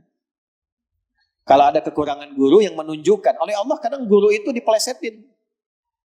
Kadang-kadang dalam kondisi tertentu dibuat salah. Untuk menunjukkan guru bukan maksum. Ya, untuk menunjukkan semua ilmu kembali kepada siapa? Allah. Semua ilmu milik Allah. Seperti semua kebab milik Allah. Semua roti milik Allah. Semua ilmu milik Allah. Nah, ini Aldi Thoyer dengar nih ya, ngaji. Harus dipotong videonya, nggak apa-apa supaya ngaji. Ya. Nah, jadi supaya sadar bahwa ilmu itu milik siapa? Allah. Nah, kadang Allah titipkan dari orang-orang berbeda. Yang empat itu kan saling melengkapi. Imam Abu Hanifah dengan ra'yunya, Imam Malik dengan kekuatan hujah hadisnya, Imam Syafi'i belajar hadis dengan ra'yunya sekaligus, dipelajari dua-duanya. Diserap kemudian pertengahannya oleh Imam Ahmad supaya ketemu empat-empatnya. Makanya ketika Imam Abu Hanifah nggak baca bismillah, ya, Imam Malik juga demikian, Imam Syafi'i menjaharkan, Imam Ahmad mensirkan supaya tengah-tengahnya ada. Kalau empat itu nggak ada, kita nggak bisa mengetahui basmalah bisa dibaca 4 cara. Untuk menjaga keutuhan ilmu. Abu Hanifah tidak kunut, Imam Malik kunut, tapi silent kunutnya sebelum ruku. Imam Syafi'i mempopulerkan yang rukunya jahar, kunutnya jahar setelah ruku, setelah i'tidal. Imam Ahmad memilih yang tengah-tengah ketika ada kejadian membutuhkan doa, kunut di dalamnya, namanya nazilah. Kalau kita tidak belajar dari 4 ini, tidak dititipkan oleh Allah berbeda-beda, nggak tahu ada 4 cara mempraktekkan kunut. Mengerti sampai sini? Ya, jadi demikianlah kemudian kita menyikapi guru. Nggak ada guru yang sempurna. Kalau pengen cari yang sempurna ya nggak akan ditemukan. Makanya kalau ada guru berbuat salah, berucap salah itu wajar. Berarti betul guru. Kalau mau guru dengan cara yang benar semua ya malaikat. Malaikat Israel tuh. Ya kita namanya bukan nabi, bukan rasul, gak mungkin langsung belajar dari malaikat kan. Sudah putus, selesai sanadnya putus. Ya, jadi itu yang harus kita pahami. Saya tutup, sempurnakan dulu bacaannya. Fa inna dzalika aqrabu ila naf'i bihi, karena kita memandang dengan pandangan hormat yang baik itu lebih mendekatkan kita mendapatkan manfaat dari guru. Bukan karena gurunya, Allah yang langsung memberikan pada kita. Ya. Qala Abu Yusuf kemudian pernah menyampaikan sami'tu salafa. Nah, kalau yang ini tentang dalil sedekah, kalau yang ini tentang langsung konteksnya, yang ini enggak disebutkan di sini. Nah, ini yang saya maksudkan kefakihan Syekh Hashim di sini. Jadi beliau merangkum intisarinya, menguatkan riwayat yang tidak ada di sini, tambahkan di sini sesuai konteks. Nah, kenapa? Nanti saya cerita di ujung untuk menutup. Ya, Abu Yusuf mendengar bahwa orang-orang salaf itu yaquluna, mereka mengatakan la ya'taqidu biman la ya'taqidu jalalata ustadzi la yuflih. Orang yang tidak menghadirkan penghormatan kepada gurunya enggak akan sukses belajarnya. Gitu. Enggak akan sukses walaupun dia pintar. Ini anak-anak kuliah teman-teman ya. Walaupun Anda pintar, lebih pintar dari guru, tetap ketika kampus menugaskan seorang dosen mengajar, dia di atas Anda. Kehormatan itu mesti ada. Orang yang sudah merasa pintar dari awal, tidak menghormati guru, tidak menghormati dosen, tuh gak akan pernah sukses. Gak akan sukses. Falah itu ada dua, sukses dan bahagia. Success and happiness. Mungkin dia secara ilmu bagus, tapi ilmu itu tidak membawa keberkahan, kedamaian pada jiwanya. Saya pernah tes kaidah ini Pak, waktu di pesantren. Saya pernah cerita pertemuan lalu. Ada guru yang salahnya saya pada waktu itu tidak menakwilkan keadaannya. Ngajar kayak bercanda, santai, kadang macam-macam sebagainya. Saya anggap biasa. Sampai hari ini susah menghafal lagi, menghadirkan lagi apa yang dipelajari. Walaupun di versi lainnya, alhamdulillah kita khatam. Dalam ilmunya juga, dalam ngaji di luar lagi. Di Tripoli kita dalami lagi, sampai S3 selesai. Tapi yang momen kita belajar sama guru itu kita nggak dapat sampai sekarang. Sebaliknya guru lain, karena ada dulu rasa sayang kuat, kita hormatnya luar biasa, sampai sekarang mau lupa susah. Mau lupa susah, bukan mau ingat, mau lupa susah. Padahal dulu nggak bisa bahasa Arab. Ya.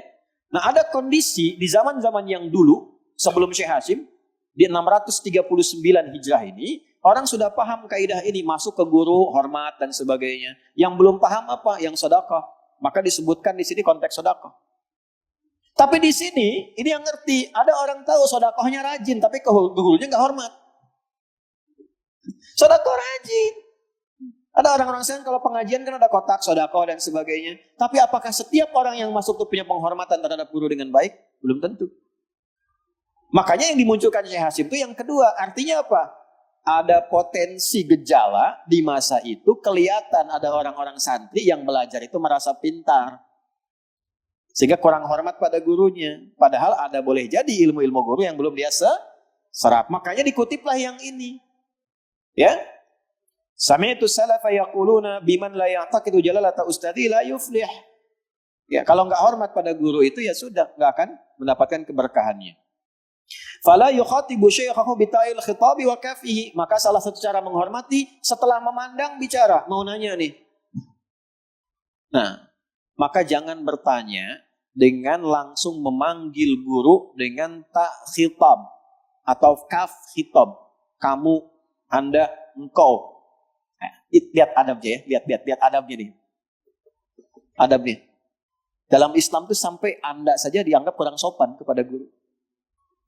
So, Anda ke dosen ya mengatakan, Pak, Anda kan tadi berkata begini. Nah, itu menurut adab dalam Islam kurang sopan. Anda loh. Tak khitab itu langsung tak anta. Kak. Ya Syekh, kama fi qauli kak. Nah, itu kurang sopan menurut adab. Walaupun mungkin standar, tapi kurang sopan menurut adab. Makanya kenapa suka kita takwil dengan antum? Antum tadi mengatakan, karena domir ketika menggunakan tum itu lebih sopan. Ya? Memanggil nama apalagi kita teruskan. Wala yunadihi bismi, apalagi langsung. Pak Adi, seperti tadi yang Pak Dayat sampaikan. Ada ya? Adi, aduh, udah. Bagi kalau belum ngaji udah dicoret wajahnya. Tuh udah. Adi Dayat pelaku bid'ah, ya udah nggak akan dapet ilmunya. Ya kalau Anda sudah menyimpulkan ini pelaku bid'ah, ya ngapain juga Anda komen, ngapain Anda belajar, ngapain Anda simak. Gampangnya kan tinggalkan aja. Belajar juga enggak, mendengar juga enggak, tapi ngomenin guru orang kan jadi masalah.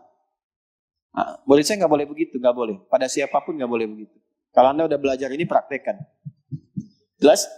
Nah, saya bicara gitu karena sekarang saya sedih tuh ditemukan.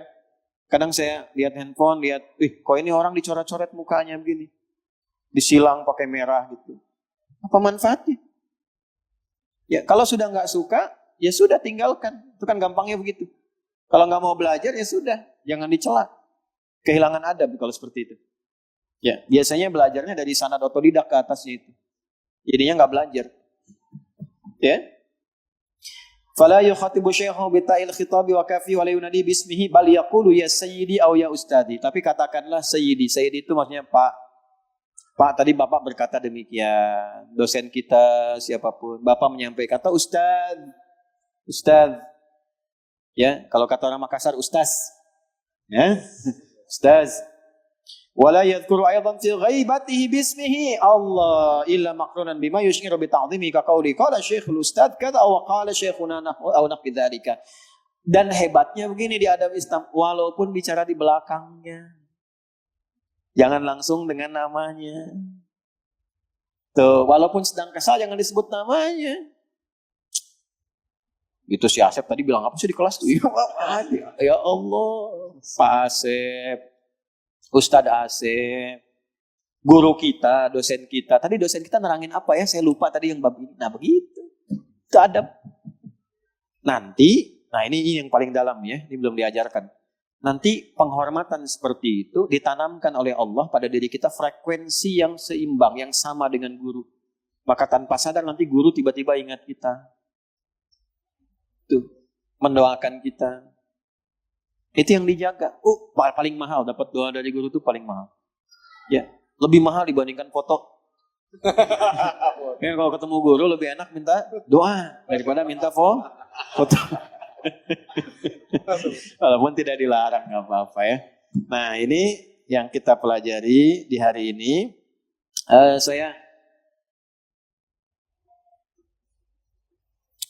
Ini yang menarik nih. Ambil satu contoh ya untuk nutup ya. Nanti yang lainnya kita sanad lagi. Saya tuh enak ngaji kitab ini tuh teori sanad itu sampai contoh. Ya, Imam Syafi'i kenal ya? Saya bilang kenal tuh. Nama Syafi'i, ini kakek yang ketiga. Ya, nama kakeknya namanya Muhammad, punya bapak namanya Idris ya. Nah, nanti lahir tahun 150 Hijrah. Ini kalau lagi belajar nih Imam Syafi'i begini kalau lagi belajar. Ya. Qala Syafi'i, Imam Syafi'i pernah menyampaikan, aku ini asfahul waraqata baina yaday malikin safhan rafiqan haibatan lahu li'alla yasma'a waq'aha. Allahu akbar. Kuntu asfahul waraqata baina yaday malikin safhan rafiqan haibatan lahu li'alla yasma'a waq'aha. Aku ini kalau lagi ngaji sama Imam Malik, terus buka catatanku. Imam Syafi'i nyatet. Imam Syafi'i itu. Ya, nyatet. Untuk menguatkan hafalan. Padahal Imam Syafi'i itu kalau disebutkan sekali, hafal. Sekali. Coba, tadi yang saya bahas, hampir 1 jam lebih, ulangi. Nah, Imam Syafi'i itu bisa diulang persis tuh. Hafal betul. Tapi masih catat. Kitab buka. Itu buka kitab begini, ini pegang kitab misalnya. Ya, yang kitab tuh kayak nyatet begitu tuh. Nah itu ya, kayak gitu. Itu pas nanti mau buka halaman penuh, mau dibuka, itu bukanya pelan-pelan gini. Kenapa? Saya menghormati guru supaya guru nggak dengar suara buka ini sehingga mengganggu konsentrasi guru mengajar. Imam Syafi'i.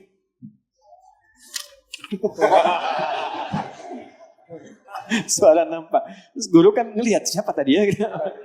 Itu Imam Syafi'i itu. Saking tawadhunya, selevel Imam Syafi'i masih tawadhu.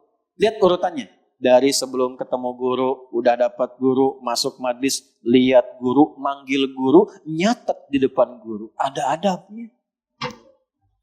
Temukan di mana ada agama mengajarkan begitu. Makanya kalau belajarnya begini, jadi ustadz pun beradab, jadi ayah pun beradab, jadi anak pun beradab. Antum kalau ngaji dengan saya sebagai seorang anak, pulang ke rumah pasti beradab. Kalau nggak beradab belum ngaji antum. Sama guru aja, orang tua ilmiah antum, antum beradab. Apalagi orang tua antum yang melahirkan antum. Yang pasti lebih sayang pada antum dibandingkan guru antum.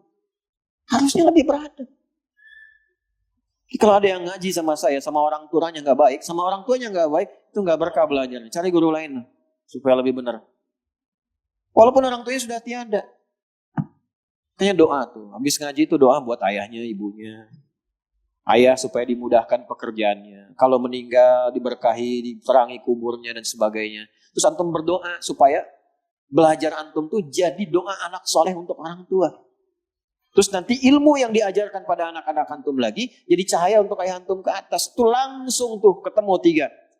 Idza mata ibnu Adam in qata sa'iru amalila min thalathatin shadaqatin jariyah ilmun yuntafa'u bihi wa waladin shalihin yad'u lahu. Itu jadi cahaya. Jangan dikira kalau Anda niatkan belajar untuk berbakti pada orang tua, jangan dikira tidak ada kebaikan untuk orang tua Anda. Walaupun orang tua sudah meninggal, jadi cahaya. Jadi cahaya. Nyampe tuh doanya. Bacain Fatihah, bacain doa yang benar, nyampe. Ya. Paham ya? Saya sampaikan sama santri-santri kami tuh di Mira tuh. Bahwa kan ada pertanyaan bagus, santri nanya. Baru lulus SD, masuk ke pesantren, udah nanya. Nanyanya gini, Ustadz, mana yang lebih tinggi berbakti pada ayah dan ibu atau ikut pesantren? Belajar. Apa jawabannya? Jawaban kami pada waktu itu, ya Anda silahkan koreksi kalau salah. Jawaban kami pada saat itu, belajar sungguh-sungguh di pesantren ini adalah puncak bakti Ananda kepada orang tua. Jadi orang tua tuh berdoa malam, tahajud ibu, supaya anakku itu rajin belajarnya. Jadi kalau sedang gak semangat, ingat sama ayah, sedang berbakti. Ingat sama ibu sedang berdoa. Nah jadi ketika masuk itu bagian dari birrul walidain kita. Termasuk begini, kita ngaji itu niatkan. Supaya ada cahaya untuk orang tua. Gitu ya. Jadi jangan tunggal, itu indahnya Islam tuh begitu. Kebawa semua kehidupan kita itu. Ya, semoga ada keberkahan untuk kita semua. Ada kebaikan untuk kita semua. Ya, dan semoga pagi hari ini ilmu-ilmu itu ditanamkan pada jiwa kita melebihi pikiran kita. Sehingga membentuk perilaku, akhlak dan adab kita menjadi lebih baik.